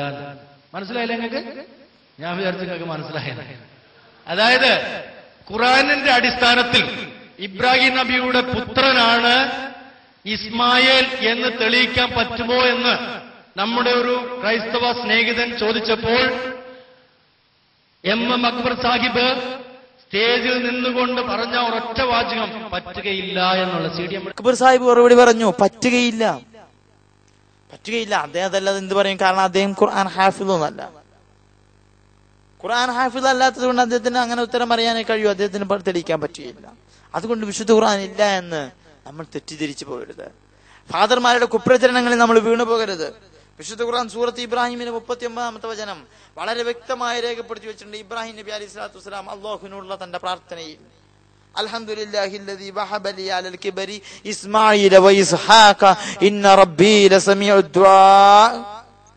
അൽഹംദുലില്ലാഹ്, അല്ലാഹുവിന് തന്നെ സർവസ്തുതിയും.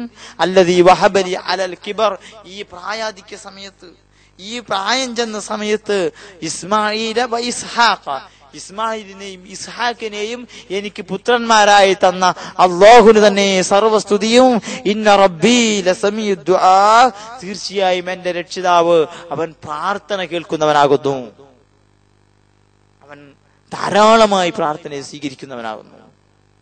വിശുദ്ധ ഖുർആൻ വളരെ വ്യക്തമായി സൂറത്ത് ഇബ്രാഹിമിൽ പരാമർശിച്ചിട്ടുണ്ട്. പിന്നെ അവർ ഈ ക്ലിപ്പ് ഇങ്ങനെ ഇടുന്നത് എന്തിനാന്ന് ചോദിച്ചാൽ, അത് സാധാരണക്കാരനായ വിശുദ്ധ ഖുർആനെ കുറിച്ച് അഗാധമായ ജ്ഞാനമില്ലാത്ത മുസ്ലിമീങ്ങളെ തെറ്റിദ്ധരിപ്പിക്കുന്നതിന് വേണ്ടി. വേറെ നികൃഷ്ടമായ ഒരു ആരോപണം അവരുന്നയിച്ചത് അഭിമന്യരായ ജിബ്രീൽ അലൈഹി സ്വലാത്തു വസ്സലാമിനെയും മറിയം ബീവിയെയും ചേർത്ത് വെച്ചുകൊണ്ട് ഈസാ നബി അലൈഹി സ്വലാത്തു വസ്സലാം എങ്ങനെ ഉണ്ടായി എന്നതിന്റെ മുസ്ലിങ്ങളുടെ വിശ്വാസം അദ്ദേഹം പരിചയപ്പെടുത്തുന്നത് കേൾക്കാം നമുക്ക്. അപ്പം സൂറ അൽ ജിന്നിൽ പറയുകയാണ്, ഇനി ഞങ്ങൾ നാഥനിൽ മറ്റാരെയും പങ്കുചേർക്കയില്ല. നാഥന്റെ അവസ്ഥ അത്യുന്നതവും അതിമഹത്വരമാകുന്നു. അവൻ ആരെയും സഹധർമ്മിണിയായോ സന്താനമായോ ആക്കിയിട്ടില്ല. അപ്പൊ പിന്നെ ഇതുവരെ ക്രിസ്ത്യാനികൾ പറഞ്ഞ തെറ്റല്ലേ? അങ്ങനെ സഹധർമ്മിണിയാകാതെ കുട്ടി ഉണ്ടാവുമോ? അപ്പൊ ന്യായമായ ഒരു ചോദ്യം നിങ്ങൾ ചോദിച്ചേക്കാം. എന്താ ചോദിക്കുന്നത്? അപ്പൊ ഈശ മറിയമിന്റെ മകനാണെന്ന് പറഞ്ഞു. അപ്പൊ ഈശയുടെ പിതാവാരാണ്? അതിന് ഞങ്ങളുടെ വ്യാഖ്യാന ഗ്രന്ഥത്തിലെ, ഖുറാനിൽ ഞങ്ങളുടെ വ്യാഖ്യാന ഗ്രന്ഥത്തിൽ ഞങ്ങൾ എഴുതി വെച്ചിരിക്കുന്നത് ജിബ്രീൽ എന്ന് പറയുന്നത് മലക്കാണ്.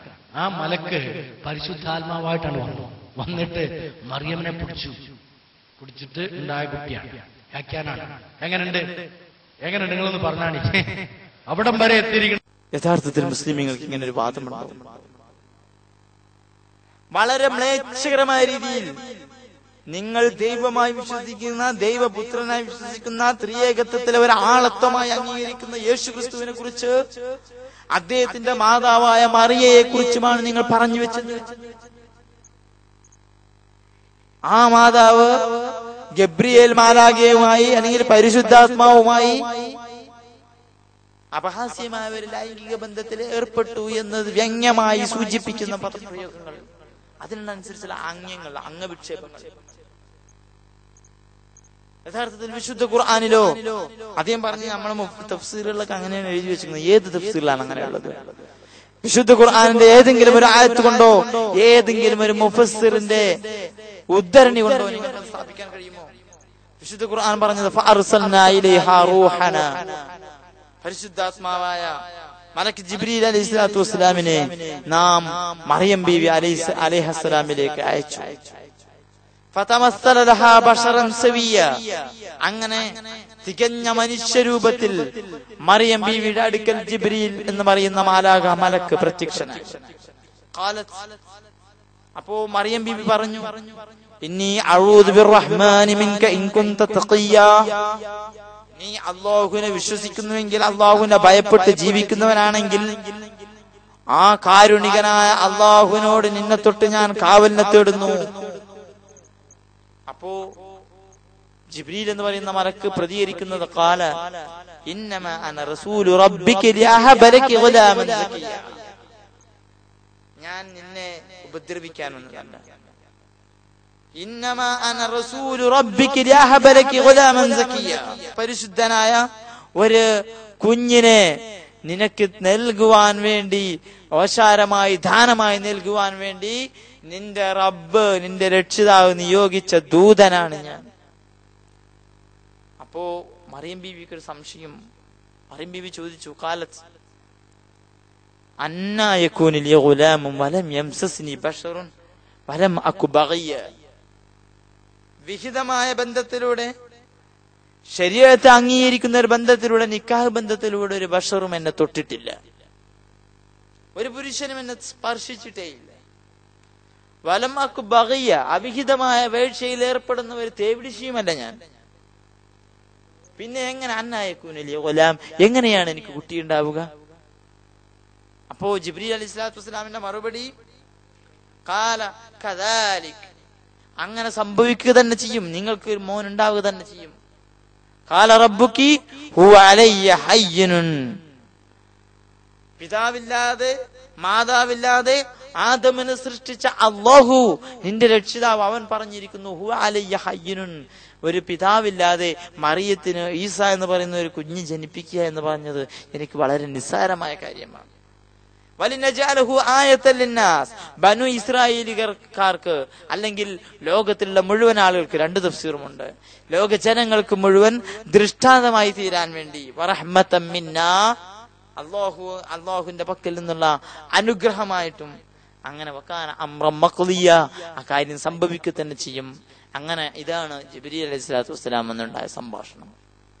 അതിന്റെ അപ്പുറം ഒരു സ്പർശിക്കലോ മറ്റെന്തെങ്കിലും സംഭവം ഉണ്ടായിട്ടില്ല. ഫഹമലതുഹു, ഈ സംഭാഷണം, ആ സംഭാഷണത്തിന് ശേഷം മറിയം ഗർഭവതിയായി എന്നാണ് വിശുദ്ധ ഖുർആൻ പരാമർശിച്ചത്. നിങ്ങൾക്ക് ഉദ്ധരിക്കാൻ വല്ലാതെ ഇഷ്ടമുള്ള സാധനമാണ് ഇബ്നു കസീർ. ആ ഇബ്നു കസീറിൽ പോലും അതേക്കുറിച്ച് പറഞ്ഞിട്ടുള്ളത് ഫഖാല ലഹൽ മലക്കു മുജീബൻ ലഹാ അമ്മാ സഅലത്, മറിയ ചോദിച്ചതിന് പ്രത്യുത്തരമായി കൊണ്ട് മാലാക പറഞ്ഞു, ഇന്നല്ലാഹ ഖദ് ഖാൽ, അല്ലാഹു തആല പറഞ്ഞിരിക്കുന്നു, ഇന്നഹു സയൂജദു മിൻകി ഗുലാമൻ, തീർച്ചയായും നിന്നിൽ നിന്നൊരു കുട്ടി ഉണ്ടാവുക തന്നെ ചെയ്യും. വഇൻ ലം യകുൻ ലക ബഅലുൻ, നിനക്ക് വിഹിത മാർഗത്തിലുള്ള ഒരു ഭർത്താവില്ല എങ്കിലും ശരി. വലാ തൂജദു മിൻകി ഫാഹിഷത്തുൻ, നിന്റെ അടുക്കൽ നിന്ന് ഒരു അവിഹിതമായ വീഴ്ച ഉണ്ടായിട്ടില്ല എങ്കിലും ശരി. ഫഇന്നഹു അലാ മാ യശാഉ ഖാദിർ, തീർച്ചയായും അല്ലാഹു അതിന് കഴിവുള്ളവനാകുന്നു. ഇതാണ് ഇബ്നു കസീർ രേഖപ്പെടുത്തിയത്. ഇതിന്റെ അപ്പുറം, ഈ ഒരു ആശയത്തിന്റെ അപ്പുറം വിശുദ്ധ ഖുർആനിലോ ഏതെങ്കിലും ഒരു മുഫസ്സിറിന്റെ ഗ്രന്ഥത്തിലോ ഒരു ഉദ്ധരണി പോലും എടുത്തുദ്ധരിക്കാതെ മറിയം ബീവിയും ജിബ്രീൽ അലൈഹിസ്സലാമും പരസ്പരം എന്തോ ചില അവിഹിത വീഴ്ചകൾ ഉണ്ടായി എന്ന രീതിയിൽ, അപഹാസ്യമായ രീതിയിൽ, നികൃഷ്ടമായ രീതിയിൽ തങ്ങളുടെ മനസ്സിന്റെ ഉള്ളിലുള്ള വൃത്തികേട് വിളിച്ചു പറയുക. ഞങ്ങൾക്കറിയാം മാർപ്പാപ്പ ഇപ്പൊ എന്തിനാണ് പലതവണ മാപ്പ് ചോദിച്ചുകൊണ്ടിരിക്കുന്നതെന്ന്. എന്തിനാണ് മാർപ്പാപ്പ കുമ്പസരിച്ചു കൊണ്ടിരിക്കുന്നതെന്ന് ഞങ്ങൾക്കറിയാം. അത് സ്റ്റേജിൽ കയറി വിളിച്ചു വേണ്ട ആവശ്യമൊന്നുമില്ല. ബുദ്ധിയുള്ള ജനങ്ങൾ, നിരന്തരം എല്ലാ ദിവസവും പത്രം വായിക്കുന്ന ആളുകൾ, അവർക്കതറിയാം. അവിഹിതമായ ലൈംഗിക വീഴ്ചകളിൽ അന്യ സ്ത്രീകളുമായും പിഞ്ചു ബാലന്മാരുമായും അവിഹിതമായ ലൈംഗിക വീഴ്ചയിൽ ഏർപ്പെട്ടുകൊണ്ടിരിക്കുന്ന ഈ പൗരോഹിത്യത്തിന് വേണ്ടി മാർപ്പാപ്പ, ഒരു തെറ്റും കുറ്റവും ഇല്ലാത്ത മാർപ്പാപ്പ ഇപ്പോ മാപ്പ് ചോദിച്ച് നടക്കുക ലോക മനസാക്ഷിക്ക് മുമ്പിൽ. എന്നിട്ട് ഇവരാണ് യാതൊരു പിന്തുണയും ഇല്ലാതെ വിശുദ്ധ ഖുർആനെയും മുസ്ലിങ്ങളുടെ വിശ്വാസത്തെയും ചോദ്യം ചെയ്ത് നടക്കുന്നത്. അത് പോരാഞ്ഞിട്ട് വിശുദ്ധ ഖുർആൻ ആക്ഷേപിച്ചു, മുസ്ലിമീങ്ങൾ അള്ളാഹുവിനെ അധിക്ഷേപിച്ചു. അതും കഴിഞ്ഞ് മുസ്ലിമീങ്ങൾ ആദരിക്കുന്ന വ്യക്തിത്വങ്ങൾ അധിക്ഷേപിച്ചു. അതും തീർന്നിട്ട് വിശുദ്ധ ഇസ്ലാം എന്ന് പറയുന്ന പ്രസ്ഥാനത്തിന് തന്നെ ഒരു ചട്ടമ്പി പ്രസ്ഥാനമായിട്ടാണ് അദ്ദേഹം അവതരിപ്പിക്കുന്നത്. ജെറി തോമസിന്റെ പ്രസംഗം കേൾക്കാൻ നിങ്ങൾക്ക്. ആ ദൈവം കൃപാലുവാണ്, അവൻ കാരുണ്യവാനാണ്, അവൻ നീതിമാനാണ്. പഴയ നിയമത്തിലെയും പുതിയ നിയമത്തിലെയും ദൈവം സുദീർഘമായ ഒരു കാലഘട്ടം അനുവദിച്ച ശേഷമാണ് ന്യായവിധി നടത്തുന്നത്. എന്നാൽ ഖുറാനിൽ അതെങ്ങനെയാണ്? അള്ളാഹു പരമകാരുണ്യവാനാണെന്നൊക്കെയാണ് നാം കേൾക്കാറുള്ളത്. എന്നാൽ ഖുറാനിൽ അതെങ്ങനെയാണ്? ഖുറാനിൽ ഘട്ടം ഘട്ടമായിട്ടാണ് അള്ളാഹു തന്റെ കൽപ്പന പുറപ്പെടുവിച്ചത്. ഒന്നാം ഘട്ടം, മുസ്ലിങ്ങൾ ആദ്യകാലത്ത് മുസ്ലിങ്ങൾ ഇസ്ലാം തുടങ്ങിയ സമയത്ത്, മുഹമ്മദ് നബിയുടെ സമയത്ത് ഇസ്ലാം തുടങ്ങിയ സമയത്ത് മുസ്ലിങ്ങൾ അംഗസംഖ്യയിൽ ചുരുങ്ങിയവരായിരുന്നപ്പോൾ അള്ളാഹു പറഞ്ഞു, സൂര 43 88 മുതൽ 89 വരെ, അവിശ്വാസികളോട് ക്ഷമിക്കുക, സമാധാനം എന്ന് പറയുക. ഇത് ഘട്ടം 1. അതേപോലെ 109 1 മുതൽ 6 വരെ, നിനക്ക് നിന്റെ മതം, എനിക്ക് എന്റെ മതം, സമാധാനത്തിന്റെ വാക്കുകളാണ്. 256 മതത്തിൽ യാതൊരു നിർബന്ധവുമില്ല. ഒന്നാം ഘട്ടമാണിത്. ഒന്നാം ഘട്ടത്തിൽ അവതരിപ്പിച്ചിരിക്കുന്ന വചനങ്ങളാണ്. ഒന്നാം ഘട്ടത്തിൽ എന്ന് പറയുമ്പോൾ മുസ്ലിങ്ങൾ ജനസംഖ്യയിൽ വിരളമായിരിക്കുമ്പോൾ, ന്യൂനപക്ഷമായിരിക്കുമ്പോൾ അവരോട് പറയുകയാണ് നിങ്ങൾ സമാധാനം എന്ന് പറയുക. 2, അവർ കുറച്ചുകൂടി ശക്തിയാർജിച്ചു. അള്ളയുടെ ഘട്ടം 2, അള്ളാഹുവിന്റെ ഘട്ടം 2. മുസ്ലിങ്ങൾ സ്വയരക്ഷയ്ക്ക് വേണ്ടി യുദ്ധം ചെയ്യുവാനായുള്ള അംഗസംഖ്യ അവർക്കായപ്പോൾ അള്ളാഹു പറയുകയാണ്, സൂര 2 190 മുതൽ 194, സ്വയരക്ഷയ്ക്ക് വേണ്ടി നിങ്ങൾ യുദ്ധം ചെയ്യുന്നത് തെറ്റില്ല. നേരത്തെ നാം കേട്ടു, നിങ്ങളുടെ മതം, എനിക്ക് എന്റെ മതം, മതത്തിൽ നിർബന്ധമില്ല, സമാധാനമെന്ന് അവരോട് പറയുക. 2ാം ഘട്ടം, മുസ്ലിങ്ങൾ അംഗസംഖ്യയിൽ ഒന്ന് വർദ്ധിച്ചു കഴിഞ്ഞപ്പോൾ അള്ളാഹു വചനവും മാറ്റി. 3ാം ഘട്ടം, 3ാം ഘട്ടത്തിൽ മുസ്ലിങ്ങൾ ഭൂരിപക്ഷമായപ്പോൾ അള്ളാഹുവിന്റെ കൽപ്പനയും മാറി. അള്ളാഹുവിന്റെ കൽപ്പന എന്താണ്? അവിശ്വാസികളെ നിങ്ങൾ എവിടെയെല്ലാം കാണുന്നുവോ, സൂര 9 1 മുതൽ 6 വരെ, അവിശ്വാസികളെ നിങ്ങൾ എവിടെയെല്ലാം കാണുന്നുവോ അവിടെയെല്ലാം വെച്ച് അങ്ങ് കൊന്നുകളയുക. ഇതിനകത്ത് എന്തെങ്കിലും കാരുണ്യമുണ്ടോ? ഇത് വെറും രാഷ്ട്രീയമല്ലേ? വളരെ ന്യൂനപക്ഷമായിരിക്കുമ്പോൾ സമാധാനം എന്ന് പറയുക, കുറച്ചുകൂടെ ശക്തിയാർജിക്കുമ്പോൾ യുദ്ധം ചെയ്യുവാൻ വേണ്ടി തയ്യാറാകുക, ഭൂരിപക്ഷമാകുമ്പോൾ കീഴ്പ്പെടുത്തി ഭരിക്കുക. ഇതിനകത്ത് എന്ത് കാരുണ്യമാണുള്ളത്? 23 വർഷത്തിനിടയിലാണ് അള്ളാഹു ഈ 3 കാര്യങ്ങളും പറഞ്ഞത്. പഴയ നിയമത്തിൽ 400 വർഷം അനുവദിച്ച ദൈവം, പുതിയ നിയമത്തിൽ 2000 വർഷങ്ങളെങ്കിലും ഇതിനോട് അനുവദിച്ച ദൈവം, അവൻ പരമകാരുണ്യവാനാണ്. 23 വർഷത്തിനിടയിൽ 3 രീതിയിലുള്ള കൽപ്പനകൾ അംഗസംഖ്യയുടെ അടിസ്ഥാനത്തിൽ കൊടുത്ത അള്ളാഹു, അവൻ പരമകാരുണ്യവാനാന്ന് പറയാൻ ഞങ്ങൾക്ക് സ്വല്പം ബുദ്ധിമുട്ടുണ്ട് പ്രിയ സ്നേഹിതരെ. ഇങ്ങനെ 3 ഘട്ടങ്ങൾ എടുത്തു പറയുകയാണെങ്കിൽ, 23 വർഷത്തിനിടയ്ക്ക് വിശുദ്ധ ഖുർആനിൽ വന്ന 3 ഘട്ടങ്ങൾ നിങ്ങൾ എടുത്തു പറയുകയാണെങ്കിൽ, അതിന്റെ പശ്ചാത്തലം ഒന്ന് പഠിക്കാൻ സന്നദ്ധമാകണമെന്ന് കൂടി എനിക്ക് പറയാനുണ്ട്.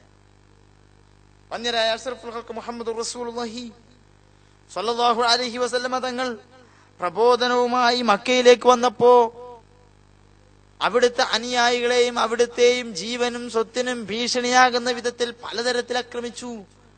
അവിടുന്ന് നടന്നു പോകുമ്പോ കള്ളനെന്നും ഭ്രാന്തനെന്നും ശ്രീലമ്പടനെന്നും വിളിച്ചുകൂവി. ഹബീബായ റസൂലുള്ളാഹി സ്വല്ലല്ലാഹു അലൈഹി വസല്ലം തങ്ങളെ ജ്യോത്സ്യനെന്നും മാരണവിദ്യക്കാരനെന്നും തെരുവിൽ വിട്ട് അധിക്ഷേപിച്ചു. അവിടുന്ന് കടന്നു പോകുമ്പോ കല്ലെടുത്തെറിഞ്ഞു. വഴിയിൽ കുപ്പിച്ചില്ലും ചപ്പുചവറുകളും വിതറി. അവിടുന്ന് നിസ്കരിച്ചു കൊണ്ടിരിക്കുമ്പോൾ ചീഞ്ഞളിഞ്ഞ ഒട്ടകക്കുടൽമാല ശിരസിൽ കൊണ്ടുവന്ന് ചാർത്തി. ഇങ്ങനെയെല്ലാം അതിനിഷ്ഠൂരമായ പീഡനങ്ങൾക്ക് വിധേയമായപ്പോഴും ക്ഷമിക്കാനും സഹിക്കാനും മാത്രം ആഹ്വാനം ചെയ്ത അഷ്റഫുൽ ഖൽഖ് മുഹമ്മദ് റസൂലുള്ളാഹി തന്റെ അനുയായികൾക്ക് നിഷ്ഠൂരമായ പീഡനമേറ്റപ്പോ യാസിർ സുമയ്യ ദമ്പതികൾ നമ്മൾ കേട്ടിട്ടുണ്ട്, ഇസ്ലാമിലെ 1ാമത്തെ രക്തസാക്ഷികൾ. ആ ദമ്പതികൾ സുമയ്യ ബീവിക്ക് ചുട്ടുപഴിപ്പിച്ച ഇരുമ്പ് ദണ്ട് ആ പുണ്യവതിയുടെ ഗുഹ്യസ്ഥാനത്തിലൂടെ തറച്ചു കയറ്റിക്കൊണ്ടാണ് ആ മഹദിയെ കൊന്നത്. ഈ രീതിയിൽ വളരെ നിഷ്ഠൂരമായ രീതിയിൽ പെരുമാറിയപ്പോഴും ശാന്തമായി എല്ലാം ക്ഷമിക്കാനും സഹിക്കാനുമാണ് അഷ്റഫുൽ ഖൽഖ് മുഹമ്മദ് റസൂലുള്ളാഹി തങ്ങൾ ഉപദേശിച്ചത്. ഒടുവിൽ ഗത്യന്തരമില്ലാതെ സ്വന്തം നാടും വീടും കൂട്ടും കുടുംബവും വിട്ട് 400 മൈലുകൾക്കപ്പുറത്തേക്ക് പലായനം ചെയ്യേണ്ടി വന്നപ്പോഴും സൗമ്യത പാലിക്കാനാണ് നബി സല്ലല്ലാഹു അലൈഹി വസല്ലം തങ്ങൾ ശിഷ്യഗണങ്ങളെ ഓർമ്മപ്പെടുത്തിയത്.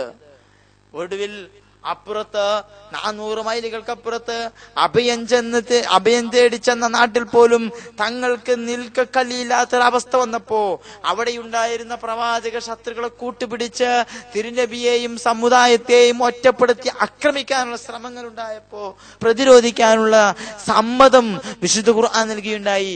അതാണ് ജെറി തോമസ് പറഞ്ഞ 2ാമത്തെ ഘട്ടം. അവിടെയും വിശുദ്ധ ഇസ്ലാം യുദ്ധത്തിൽ പാലിക്കേണ്ട നിയമ പാലനങ്ങളെ കുറിച്ച് സ്ത്രീകൾക്കെതിരെ, കുട്ടികൾക്കെതിരെ, മറ്റ് ജീവജാലങ്ങൾക്കെതിരെ, പ്രകൃതിയിലെ സസ്യങ്ങൾക്കും വൃക്ഷങ്ങൾക്കുമെതിരെ നിങ്ങളുടെ വാളും കരങ്ങളും നീളരുത് എന്ന് കൃത്യമായ ശാസന നൽകിക്കൊണ്ടാണ് പ്രവാചകർ തിരുമേനി തന്റെ ശിഷ്യന്മാരെ പ്രതിരോധത്തിന് നിയോഗിച്ചത്. ഒടുവിൽ ഖാതുൽ മുശ്രികൂന കാഫത്തൻ എന്ന പദപ്രയോഗം വന്നു. മുശ്രിക്കുകളെ എവിടെ വെച്ച് കണ്ടാൽ നിങ്ങൾ ശരിയാക്കി കളയുക എന്ന് അദ്ദേഹം പ്രയോഗിച്ചു. മുശ്രിക്കുകളെ ഒന്നാകെ നിങ്ങൾ വധിച്ചു കളയണമെന്ന പദപ്രയോഗം ഉദ്ധരിക്കുമ്പോ അതിന്റെ ബാക്കി കൂടി ഉദ്ധരിക്കണം. കമായുക്കാത്തിലൂനക്കും കാഫ, നിങ്ങളെയും അതിനിഷ്ഠൂരമായി പൂർണ്ണമായി അവർ കൊന്നു കളയുമ്പോ, നഷ്ടപ്പെടുത്തിക്കൊണ്ടിരിക്കുമ്പോ, നിങ്ങളുടെ കുടുംബങ്ങൾക്ക് നിങ്ങളെ നഷ്ടപ്പെടുത്തിക്കൊണ്ടിരിക്കുമ്പോ നിങ്ങൾ പ്രതികരിച്ചു കൊള്ളുക എന്നാണ് വിശുദ്ധ ഖുർആൻ പറഞ്ഞത്. അത് വിശുദ്ധ ഖുർആന് മുസ്ലിമീങ്ങൾക്ക് ഭൂരിപക്ഷം വന്നപ്പോൾ ഉണ്ടായിരുന്ന ഒരു അടക്കി വാഴ്ചയുടെ, തേർവാഴ്ചയുടെ, അധിനിവേശത്തിന്റെ ചരിത്രമല്ല. അങ്ങനെയായിരുന്നെങ്കിൽ ഹിജ്റ 8ാം വർഷം മക്കയിലുള്ള സകല പ്രമാണിമാരും തന്നെ കല്ലെറിഞ്ഞൊടിച്ച, തന്റെ കുടുംബത്തെ ആട്ടിയൊടിച്ച തന്റെ ശിഷ്യന്മാരെ അതിനിഷ്ഠൂരമായി പീഡിപ്പിക്കുകയും കൊല ചെയ്യുകയും ചെയ്ത ആ ഒരു സമുദായത്തിന്റെ മേൽ വിജിഗീഷുവായി പ്രവാചക തിരുമേനി തിരിച്ചു വന്ന ചരിത്ര മുഹൂർത്തം. ആ മുഹൂർത്തത്തിൽ തന്റെ ശത്രുക്കൾ മുഴുവൻ തന്റെ മുമ്പിൽ നമ്മരശിരസ്കരായി നിൽക്കുമ്പോ അഷ്റഫുൽ ഖൽഖ് റസൂലുള്ളാഹി സ്വല്ലല്ലാഹു അലൈഹി വസല്ലം തങ്ങളുടെ മറുപടി വന്നെന്നറിയുമോ? അവിടുന്ന് പറഞ്ഞത് ലാ തസ്രീബ അലൈക്കുമുൽ യൗം അൻതുമുത് തുലഖാ, നിങ്ങൾ എല്ലാവരും വിമോചിതരാണ്, നിങ്ങൾക്കെതിരെ പ്രതികാര നടപടികളില്ല, നിങ്ങൾ പോയിക്കൊള്ളൂ എന്നാണ്. എന്ത് ജെറി തോമസ് 4ാമത്തെ ഘട്ടമായിട്ട് ഉദ്ധരിക്കാഞ്ഞത്? നിലനിൽപ്പിന് വേണ്ടി, പ്രതിരോധത്തിന് വേണ്ടി 3 ഘട്ടങ്ങളിൽ 2 ഘട്ടങ്ങളായി വിശുദ്ധ ഖുർആൻ പ്രതിരോധത്തിന് സമ്മതം കൊടുത്തതിനെ ഉദ്ധരിച്ചുകൊണ്ട് ഇസ്ലാം ഒരു രാഷ്ട്രീയ പ്രസ്ഥാനമാണെന്ന്, ഒരു ചട്ടമ്പികളുടെ പ്രസ്ഥാനമാണെന്ന് സ്ഥാപിക്കാൻ ശ്രമിക്കുമ്പോ വെറും 23 വർഷം കൊണ്ടാണ് അള്ളാഹു ഈ അനുമതി കൊടുത്തതെന്ന് പറയുമ്പോ വെറും 3 വർഷത്തിനുള്ളിൽ യേശു എന്തൊക്കെ പറഞ്ഞ് ഞങ്ങൾക്കറിയാം. യേശു ക്രിസ്തു എന്താ ആദ്യം പറഞ്ഞത്? നിന്റെ ഒരു കരണത്തടിച്ചവന് മറ്റേ കരണം കാണിച്ചു കൊടുക്കണം. ബൈബിൾ എനിക്ക് ഉദ്ധരിക്കാൻ അറിയാം. ബൈബിളിൽ യേശു ക്രിസ്തു പറഞ്ഞു, മത്തായിയുടെ സുവിശേഷം, നിന്റെ ഒരു കരണത്തടിച്ചാൽ മറ്റേ കരണം കാണിച്ചു കൊടുക്കാം. അത് കഴിഞ്ഞ് കുറച്ചു കഴിഞ്ഞപ്പോ യേശു ക്രിസ്തു പറഞ്ഞു, ഞാൻ നിങ്ങൾക്കിടയിൽ സമാധാനം ഉണ്ടാക്കാൻ വന്നാൽ നിങ്ങൾ തെറ്റിദ്ധരിക്കൊന്നും വേണ്ട. യേശു ക്രിസ്തു വളരെ വ്യക്തമായി അദ്ദേഹം പറഞ്ഞിട്ടുണ്ട്, ഞാൻ നിങ്ങൾക്ക് സമാധാനം കൊണ്ടുവന്നു നിങ്ങൾ കരുതണ്ട. ഞാൻ ഭൂമിയിൽ സമാധാനം വന്നു എന്ന് നിരൂപിക്കരുത്. സമാധാനമല്ല, വാളത്രേ വരുത്തുവാൻ ഞാൻ വന്നത്. മനുഷ്യനെ തന്റെ അപ്പനോടും മകളെ അമ്മയോടും മരുമകളെ അമ്മാവിയമ്മയോടും ഭേദിപ്പാനത്രേ ഞാൻ വന്നത്. കണ്ടില്ലേ?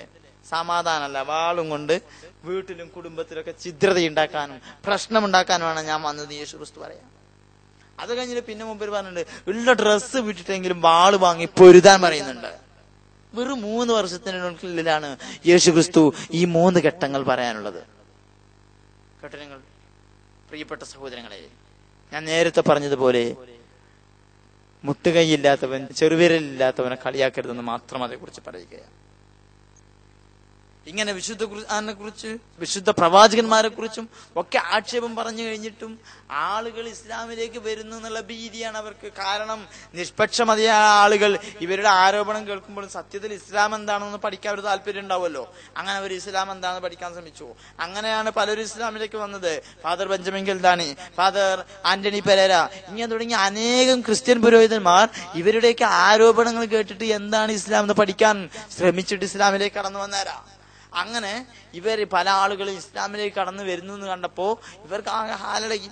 അങ്ങനെ ജോൺസൺ തേക്കറിൽ പറയുന്നത് കേട്ടോളൂ, ഇസ്ലാം ഒരു തീവ്രവാദി പ്രസ്ഥാനം, വിശുദ്ധ ഖുർആൻ വായിച്ചാലും തീവ്രവാദികളായി പോകും. നോക്കൂ നിങ്ങൾ. എന്നിട്ടും നമ്മുടെയൊക്കെ ആളുകള് യാതൊരു വകതരവുമില്ലാതെ ഇതിന്റെ പിന്നാലെ ഓടുന്നുണ്ടല്ലോ. ഒരു വർഗീസ് ഇവിടെ പിടിക്കപ്പെട്ടു, ഒരു ജോസഫ് അവൻ അവിടെ കൊല്ലപ്പെട്ടു കാശ്മീരിൽ. ആ ചെറുപ്പക്കാര് ക്രിസ്ത്യാനികളായിട്ട് ജീവിച്ചപ്പോൾ ഒരു കുഴപ്പമില്ലായിരുന്നു. ഞാൻ പലപ്പോഴും പറയാറുണ്ട്, തെമ്മാടിത്തരം കളിച്ചുകൊണ്ട് നടന്ന ആളുകൾ വിശുദ്ധ ബൈബിൾ വായിച്ചപ്പോൾ വിശുദ്ധന്മാരായി തീർന്നു. സെന്റ് അഗസ്റ്റിൻ അടക്കമുള്ള പലരും. എന്നാൽ നിരപരാധികളായിട്ടുള്ള യോസഫും വർഗീസും ആ മാർഗത്തിലേക്ക് പോയി ആ കിതാബ് വായിച്ചു കഴിഞ്ഞപ്പോഴേക്കും ഭീകരവാദികളായി തീർന്നു. ഞാൻ ചോദിക്കട്ടെ, ഇറാഖിലെയും അഫ്ഗാനിസ്ഥാനിലെയും ചെച്ചനിയയിലെയും ആയിരക്കണക്കിന് പാവപ്പെട്ട നിരപരാധികളായ പിഞ്ചോമന മക്കളുടെയും സ്ത്രീകളുടെയും പാവപ്പെട്ട അവശരായ രോഗികളായ വൃദ്ധജനങ്ങളുടെയും മേൽ ക്ലസ്റ്റർ ബോംബുകൾ അടക്കമുള്ള ആധുനിക സാങ്കേതിക വിദ്യ ഉപയോഗിച്ചുകൊണ്ട് അധിനിവേശം നടത്തിക്കൊണ്ടിരിക്കുന്ന, ആക്രമണങ്ങൾ നടത്തിക്കൊണ്ടിരിക്കുന്ന, പൈശാചികമായ നരമേധത്തിന് നേതൃത്വം നൽകിക്കൊണ്ടിരിക്കുന്ന ജോർജ് W. ബുഷും ഒബാമയും ഒക്കെ വായിച്ചുകൊണ്ടിരിക്കുന്ന വേദഗ്രന്ഥം ഏതാണ്? ഏരിയൽ ഷാരോൺ വായിച്ചുകൊണ്ടിരിക്കുന്ന വേദഗ്രന്ഥം ഏതാണ്? നെതന്യാഹു വായിച്ചുകൊണ്ടിരിക്കുന്ന വേദഗ്രന്ഥം ഏതാണ്? ടോണി ബ്ലെയർ വായിച്ചുകൊണ്ടിരിക്കുന്ന വേദഗ്രന്ഥം ഏതാണ്? ഏത് സമുദായത്തിലും ആ മതസമൂഹം അംഗീകരിക്കുന്ന നിയമവട്ടങ്ങളെ അംഗീകരിക്കാതെ അതിനെ ലംഘിച്ചുകൊണ്ട് ജീവിക്കുന്ന അനേകം ആളുകൾ ഉണ്ടാകും. ആ മതത്തിന്റെ ആശയങ്ങൾ സ്വീകരിക്കാതെ അന്യമത സമൂഹങ്ങൾക്കെതിരെ വൃത്തികെട്ട രീതിയിൽ ആക്രമണങ്ങളുമായി ഇറങ്ങിത്തിരിക്കുന്നവരുണ്ടാകും. പക്ഷേ ആ മതത്തിന്റെ പേരിൽ, അവരുടെ വേദഗ്രന്ഥത്തിന്റെ പേരിൽ വെച്ച് കെട്ടരുത്. യൂറോപ്യൻ രാജ്യങ്ങളിൽ അനേകം വേശ്യകളുണ്ട്. യൂറോപ്യൻ രാജ്യങ്ങളിൽ, ക്രിസ്ത്യൻ രാജ്യങ്ങളിൽ അനേകം മദ്യപാനികളുണ്ട്. അവിടെ സ്വന്തം മാതാപിതാക്കളെ വെടിവെച്ചു കൊല്ലുന്ന നിഷ്ഠൂര കൃത്യങ്ങൾ ചെയ്യുന്ന മക്കളുണ്ട്. അതൊക്കെയും ബൈബിളിന്റെ അധ്യാപനമാണ് എന്ന് പറഞ്ഞാൽ അത് നിങ്ങൾക്ക് എത്രത്തോളം അസഹനീയമാകും. അതുകൊണ്ട് ഏത് മതത്തിലും ആ മതത്തിന്റെ ആശയങ്ങളെ സ്വീകരിക്കാതെ അതിന്റെ ആദർശങ്ങളെ പാലിക്കാതെ ജീവിക്കുന്ന ആളുകൾ ഉണ്ടാവാം. അത് പക്ഷേ ആ മതത്തെയോ ആ മതത്തിന്റെ വേദഗ്രന്ഥത്തെയോ ആക്ഷേപിക്കാനുള്ള ഒരു തുരുപ്പ് ചീട്ടായി ഉപയോഗിക്കുന്നത് നിങ്ങൾക്ക് അത്രമാത്രമേ നിങ്ങളുടെ വേദഗ്രന്ഥത്തോടും പ്രതിബദ്ധതയുള്ളൂ എന്ന് മാത്രമാണ് ഞാൻ എനിക്കതേക്കുറിച്ച് പറയുവാനുള്ളത്. എല്ലാം കഴിഞ്ഞിട്ട് വർഗീസ് സാമുവലിന്റെ ഒരു ഭയങ്കര ഒരു സംഭവം. വർഗീസ് സാമുവൽ എന്ന് പറയുന്ന സഹോദരൻ എഴുന്നേറ്റ് നിന്നിട്ട് പറഞ്ഞു, എന്താ അറിയോ, പാകപ്പാട് ലവ് ജിഹാദാണ്. മുസ്ലിങ്ങളൊക്കെ പ്രേമിച്ചാണ് മതം മാറ്റാൻ വരികയാണ്. അതുകൊണ്ട് എന്റെ പ്രിയപ്പെട്ട സഹോദരന്മാര്, രക്ഷിതാക്കൾ കുട്ടികളെ സ്കൂൾക്ക് പറഞ്ഞേക്കുമ്പോൾ സൂക്ഷിക്കണം. അദ്ദേഹം പറയുന്നത് കേൾക്കാം. ആ ഒരു കാര്യത്തിൽ മറ്റൊരു കാര്യം, നമ്മുടെ ഈ സമൂഹത്തിൽ ഇപ്പോൾ പത്രവാർത്തകളിലൂടെയൊക്കെ അറിഞ്ഞുകൊണ്ടിരിക്കുന്ന വളരെ ഗൗരവമേറിയ ഒരു വിഷയമാണ് ലവ് ജിഹാദ് എന്ന് പറയുന്നുള്ള കാര്യം നമുക്കറിയാം. നമ്മളാരും കണ്ടുപിടിച്ചതല്ല. പ്രേമത്തിലൂടെ പഠിക്കാൻ പോകുന്ന പെൺകുട്ടികളെ ആൺകുട്ടികളെയൊക്കെ വളഞ്ഞ വഴിയിലൂടെ സ്നേഹം നടിച്ച് അവർ ഇസ്ലാം മതത്തിൽ ചേർക്കുക, അങ്ങനെയുള്ള ഒരു പരിപാടി നടക്കുന്നുണ്ടെന്ന കാര്യം മനോരമ, കേരള കൗമുദി, കലാകൗമുദി ആദിയായ പത്രങ്ങളിൽ, മാസികകളിലൂടെയും വാരികളിലൂടെയൊക്കെ നിങ്ങൾ കണ്ടുകൊണ്ടിരിക്കുകയാണ്. മാതാപിതാക്കൾ ദയവായി നിങ്ങളുടെ കുഞ്ഞുങ്ങളെ ഇങ്ങനെയുള്ള കാര്യങ്ങളിൽ ബോധവൽക്കരിച്ച് പഠനത്തിൽ വിടുക. പ്രേമിക്കുന്നതെല്ലാം ജീവിക്കാൻ വേണ്ടിയല്ല, കുരുക്കനാക്കാൻ വേണ്ടിയാണെന്നുള്ള കാര്യം നിങ്ങളെ ബോധ്യപ്പെടുത്തി നിങ്ങളുടെ മക്കളെ വിടണം എന്നൊരു അപേക്ഷയും കൂടെ ഞങ്ങൾ ഈ വിഷയത്തിൽ നിങ്ങളുടെ മുമ്പിൽ വെക്കും. നോക്കൂ പ്രിയപ്പെട്ട സഹോദരന്മാരെ, ലവ് ജിഹാദ് എന്ന് പറയുന്ന ഒരു വസ്തുത സത്യസന്ധമല്ലെന്നും അങ്ങനെ ഒന്നുമില്ല എന്നും കേരളത്തിന്റെ ആദരണീയനായ DGP കേരള ഹൈക്കോടതിയിൽ സത്യവാങ്മൂലം കൊടുത്ത ഒരു വസ്തുതയാണ്.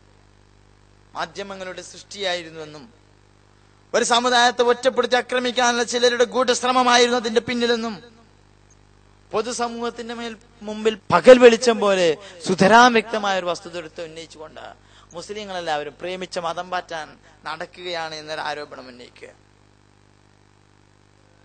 മുസ്ലിമീങ്ങൾ ഏതെങ്കിലും ഒരു മുസ്ലിം സഹോദരൻ ഒരു അമുസ്ലിം സഹോദരിയെ ഇഷ്ടപ്പെടുകയും അവർ പ്രേമിച്ച് വിവാഹം കഴിക്കുകയും ചെയ്തിട്ടുണ്ടാവാം. ഇല്ല എന്ന് പറയാൻ ഞങ്ങളാണല്ല. പക്ഷെ അതൊരു മതപ്രബോധന തന്ത്രമായി, ആസൂത്രിതമായ ഒരു തന്ത്രമായി മുസ്ലിമീങ്ങൾ സ്വീകരിച്ചിരിക്കുമെന്ന ആരോപണം നിങ്ങൾ തിരുത്തേണ്ടതുണ്ട്. അങ്ങനെ മിഷനറി പ്രവർത്തനം നിങ്ങൾ നടത്തിക്കൊണ്ടിരിക്കുന്നത് ഞങ്ങൾക്കറിയാം. ക്രൈസ്തവ പാതിരിമാർക്ക് ഇപ്പോ പ്രസവ വാർഡിന്റെ മുമ്പിൽ ക്യൂ നിൽക്കലാ പണി. ഞാൻ തമാശ പറഞ്ഞതല്ല, അങ്ങനെ ആക്ഷേപിക്കേണ്ട ആവശ്യം എനിക്കില്ല. ജോൺസൺ തേക്കലിൽ തന്നെ പറയുന്നത് നിങ്ങൾ കേൾക്കാം. ഒരു കുഞ്ഞ് ജനിച്ചു വീഴുമ്പോ ആ കുഞ്ഞിന്റെ ചെവിയിലേക്ക് ഊതി കൊടുക്കുന്ന ഒരു കാര്യമുണ്ട്. ലാഗിലാക ഇല്ലല്ല മുഹമ്മദ് റസൂലുള്ള എന്ന് പറഞ്ഞു. ഞാൻ ഈ അങ്കിയൊക്കെ ഇട്ടുകൊണ്ട് പലപ്പോഴും നടക്കാറില്ല, പൊതുവേദികളിൽ മാത്രമേ പ്രത്യക്ഷപ്പെടാറുള്ളൂ. അപ്പം അങ്കിയില്ലാതെ ഏതെങ്കിലും ആശുപത്രിയിൽ പോയി രോഗികളെ കാണാൻ ചെല്ലുമ്പോഴായിരിക്കും ഏതെങ്കിലും താത്ത പ്രസവിച്ച കുഞ്ഞിനെയും കൊണ്ട് ഇങ്ങോട്ട് ഇറങ്ങി വരുന്നത്. മോലിയാരെ ചെവിക്കൊന്ന് ഓതി കൊടുത്താളി എന്ന് പറയും. അപ്പൊ നമ്മള് പറഞ്ഞ് ലാഗിലാക ഇല്ലല്ലാന്നല്ല, നമ്മൾ പറയാ യേശുക്രിസ്തു മാത്രമാണ് രക്ഷയ്ക്കുള്ള ഏകമാർഗം, യേശുക്രിസ്തുവിൽ കൂടെ നീ നിത്യജീവനെ പ്രാപിച്ചു കൊള്ളുക എന്ന് പറഞ്ഞ് നമ്മൾ അവിടുന്ന് പോരുകയും ചെയ്യും. ഇത്രയ്ക്ക് വൃത്തിഹീനമായ മതപ്രബോധനം, മിഷണറി പ്രവർത്തനം, മുസ്ലിയാരുടെ വേഷം കെട്ടി പ്രസവ വാർഡിന്റെ മുമ്പിൽ ഉമ്മമാര് കുട്ടികളെയും എടുത്തു വരുന്നത് കാത്തു നിന്നിട്ട് ആ ഉമ്മമാര് ആ കുട്ടിയുടെ വലത് ചെവിയിൽ ബാങ്കും ഇടത് ചെവിയിൽ ഇക്കാമത്തും കൊടുക്കാൻ വേണ്ടി ഇയാളുടെ കയ്യിൽ വെച്ച് കൊടുക്കുന്ന ഈ കുട്ടിയുടെ ചെവി അടുത്ത് പിടിച്ചുകൊണ്ട് യേശുക്രിസ്തു മാത്രമാണ് രക്ഷയ്ക്കുള്ള ഏകമാർഗം, യേശുക്രിസ്തുവിലൂടെ നീ നിത്യജീവനെ പ്രാപിച്ചുകൊള്ളുക കുട്ടി എന്ന് ചെവിയിൽ മന്ത്രിച്ചു കൊടുക്കുക. ആ ഉമ്മയെ അറിയാതെ ആ ഉമ്മയെ വഞ്ചിക്കുക. ഇത്രയ്ക്ക് വൃത്തികെട്ട ഹീനമായ മിഷണറി പ്രവർത്തനം നടത്തിക്കൊണ്ടിരിക്കുമ്പോ എന്നിട്ട് അത് നിങ്ങൾ കേട്ടിരിക്കും, അത് പറയുമ്പോ സദസ്സ് കൈയടിച്ച് സ്വീകരിക്കുന്നു. ഈ രീതിയിലുള്ള വൃത്തികെട്ട മിഷണറി പ്രവർത്തനങ്ങൾ എനിക്ക് എന്റെ പ്രിയപ്പെട്ട സഹോദരങ്ങളോട്, നമ്മുടെ ഈ പരിസരത്തൊക്കെ ക്രൈസ്തവർ നടത്തിക്കൊണ്ടിരിക്കുന്ന ഹോസ്പിറ്റലുകളുണ്ട്. ആ ഹോസ്പിറ്റലുകളിൽ അനേകം മുസ്ലിം സഹോദരിമാരുടെ പ്രസവത്തിന് വേണ്ടി നമ്മൾ കൊണ്ടുപോകാറുണ്ട്. ആ സഹോദരിമാർ പ്രസവിച്ച് പ്രസവ മുറിയുടെ ഉള്ളിൽ നിന്ന് പുറത്തു കൊണ്ടുവരുന്നതിന് മുമ്പ് അവിടെ വെള്ള വസ്ത്രം ധരിച്ച ശുഭ്രവസ്ത്രധാരികളായ ശുദ്ധമനസ്കരെന്ന് പുറത്തേക്ക് തോന്നിക്കുന്ന ക്രൈസ്തവ മിഷണറി സംഘത്തിലെ അംഗങ്ങളുണ്ട് എന്ന് നമ്മൾ തിരിച്ചറിയണമെന്ന് ഞാൻ ഓർമ്മപ്പെടുത്തുകയാണ്. തൊട്ടടുത്ത ക്രൈസ്തവ ഹോസ്പിറ്റലുകളിലൊക്കെ കൊണ്ടുപോകുന്ന എന്റെ പ്രിയപ്പെട്ട സഹോദരങ്ങളെ, നമ്മൾ ഇത് ഓർമ്മിച്ചിരിക്കണം. ഇതെന്റെ കേവലം ഒരു ആരോപണമല്ല. അവരുടെ ഒരു ഫാദർ സ്റ്റേജ് കെട്ടി പ്രസംഗിച്ചതാണിത് ആയിരക്കണക്കിന് അംഗങ്ങളുള്ള ഒരു സദസ്സിന്റെ മുമ്പിൽ. അതുകൊണ്ട് എനിക്ക് എന്റെ പ്രിയപ്പെട്ട സഹോദരങ്ങളോട് ഓർമ്മപ്പെടുത്തുവാനുള്ളത്, നമ്മുടെ ഈ മേഖലയിൽ വിശുദ്ധ ഇസ്ലാമിനെ അധിക്ഷേപാർഹമായി ചിത്രീകരിച്ചുകൊണ്ട്, വിശുദ്ധ ഖുർആനിനെ തെറ്റാണെന്ന് വ്യാഖ്യാനിച്ചുകൊണ്ട്, വിശുദ്ധ ഖുർആൻ തെറ്റാണെന്ന് സ്ഥാപിക്കാൻ തങ്ങളുടെ വശം പൂർവ്വവേദങ്ങൾ കൈവശമുണ്ടെന്ന് അവകാശപ്പെട്ടുകൊണ്ട് നമ്മുടെ വീടുകളിൽ കയറി വരികയും നമ്മുടെ വീടുകളിൽ നോട്ടീസും പുസ്തകങ്ങളും തരികയും CD വിതരണം ചെയ്യുകയും ചെയ്യുമ്പോൾ ഇനി നിങ്ങൾ ചെയ്യേണ്ടത് ഈ രീതിയിൽ ആരോപണങ്ങളുമായി കടന്നു വരുമ്പോ ഈ രീതിയിൽ കടന്നു വരുന്ന ഓരോ മിഷണറി പ്രവർത്തകനെയും ചോദ്യം ചോദിച്ച് ഉത്തരം മുട്ടിക്കാനുള്ള ഒരു തന്റെ ഇടം നമ്മൾ കാണിക്കണം. നമ്മൾ പഠിക്കണം, അവരുടെ ആശയങ്ങൾ എന്തെന്ന് മനസ്സിലാക്കണം, പ്രതികരിക്കില്ല എന്ന് അവർ മനസ്സിലാക്കിയത് കൊണ്ടാണ് അവർ നമുക്കിടയിൽ ഇത്രയ്ക്ക് ഹീനമായ മതപ്രബോധന പ്രവർത്തനങ്ങളുമായി വരുന്നത്.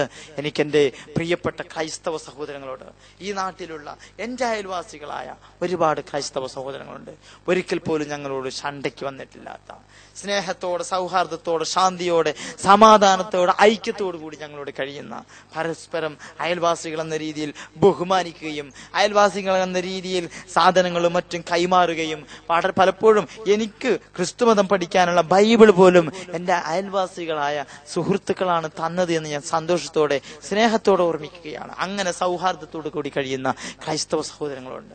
നിങ്ങളോട് ഞങ്ങൾക്ക് യാതൊരു വിദ്വേഷവുമില്ല, നിങ്ങളോട് ഞങ്ങൾക്ക് ഒരു എതിർപ്പുമില്ല. ഈ രീതിയിൽ സ്റ്റേജ് കിട്ടി ഞങ്ങൾ മറുപടി പറയേണ്ടി വന്നത് നിങ്ങളിലെ ചില പുരോഹിതന്മാർ വസ്തുതാ വിരുദ്ധമായ രീതിയിൽ വിശുദ്ധ ഖുർആനിനെയും മുസ്ലിമീങ്ങളുടെ വിശ്വാസ പ്രമാണങ്ങളെയും സമീപിക്കുകയും MM അക്ബറിന് മറുപടി എന്ന രീതിയിൽ അദ്ദേഹത്തിന്റെ പരാമർശങ്ങൾ നിങ്ങൾക്ക് വേദനിച്ചിട്ടുണ്ടാകാം. ഞങ്ങൾ അതിന് ആളല്ല, പക്ഷേ അതിന് ഇസ്ലാമിനെ തന്നെ അടച്ചാക്ഷേപിക്കുകയും ചെയ്യുന്ന രീതിയിൽ നിങ്ങൾ സംസാരിച്ചപ്പോൾ ഞങ്ങൾക്ക് പ്രതികരിക്കേണ്ടി വന്നിട്ടുണ്ട്. അത് ഒരിക്കലും ഏതെങ്കിലും ഒരു സമുദായ അംഗത്തോടുള്ള, ക്രിസ്തുമതത്തിലെ ഏതെങ്കിലും ഒരു അംഗത്തോടുള്ള വിദ്വേഷമായിട്ടല്ല. വിശുദ്ധ ഖുർആനും പരിശുദ്ധ ഇസ്ലാമും ഉയർത്തി കാണിക്കുന്ന ആദർശം എന്താണ് എന്ന് നിങ്ങളുടെ മുന്നിൽ തുറന്നു പറയേണ്ട ബാധ്യത ഈ മതത്തിന്റെ പ്രബോധകരെന്ന നിലയിൽ ഞങ്ങൾക്കുണ്ട് എന്നതുകൊണ്ടാണ് എന്ന് മാത്രം ഓർമ്മപ്പെടുത്തി എല്ലാവർക്കും അല്ലാഹു സുബ്ഹാനഹു വ തആല നന്മ എന്താണെന്ന് കണ്ടറിഞ്ഞ് പഠിച്ചനുഭവിച്ച് മനസ്സിലാക്കാനും ആഖിറം വിജയിക്കുവാനും പരലോകത്തെത്തുമ്പോൾ അല്ലാഹു സ്വർഗത്തിലേക്ക് പ്രവേശനം നൽകുന്ന അടിമകളിൽ ഉൾപ്പെടുവാനും ഭാഗ്യം നൽകുമാറാവട്ടെ എന്ന് പ്രാർത്ഥിച്ചുകൊണ്ട് ഞാൻ എന്റെ വാക്കുകൾ അവസാനിപ്പിക്കുന്നു. വആഖിറു ദഅവാനാ അൽഹംദുലില്ലാഹി റബ്ബിൽ ആലമീൻ. അസ്സലാമു അലൈക്കും വറഹ്മത്തുള്ളാഹി.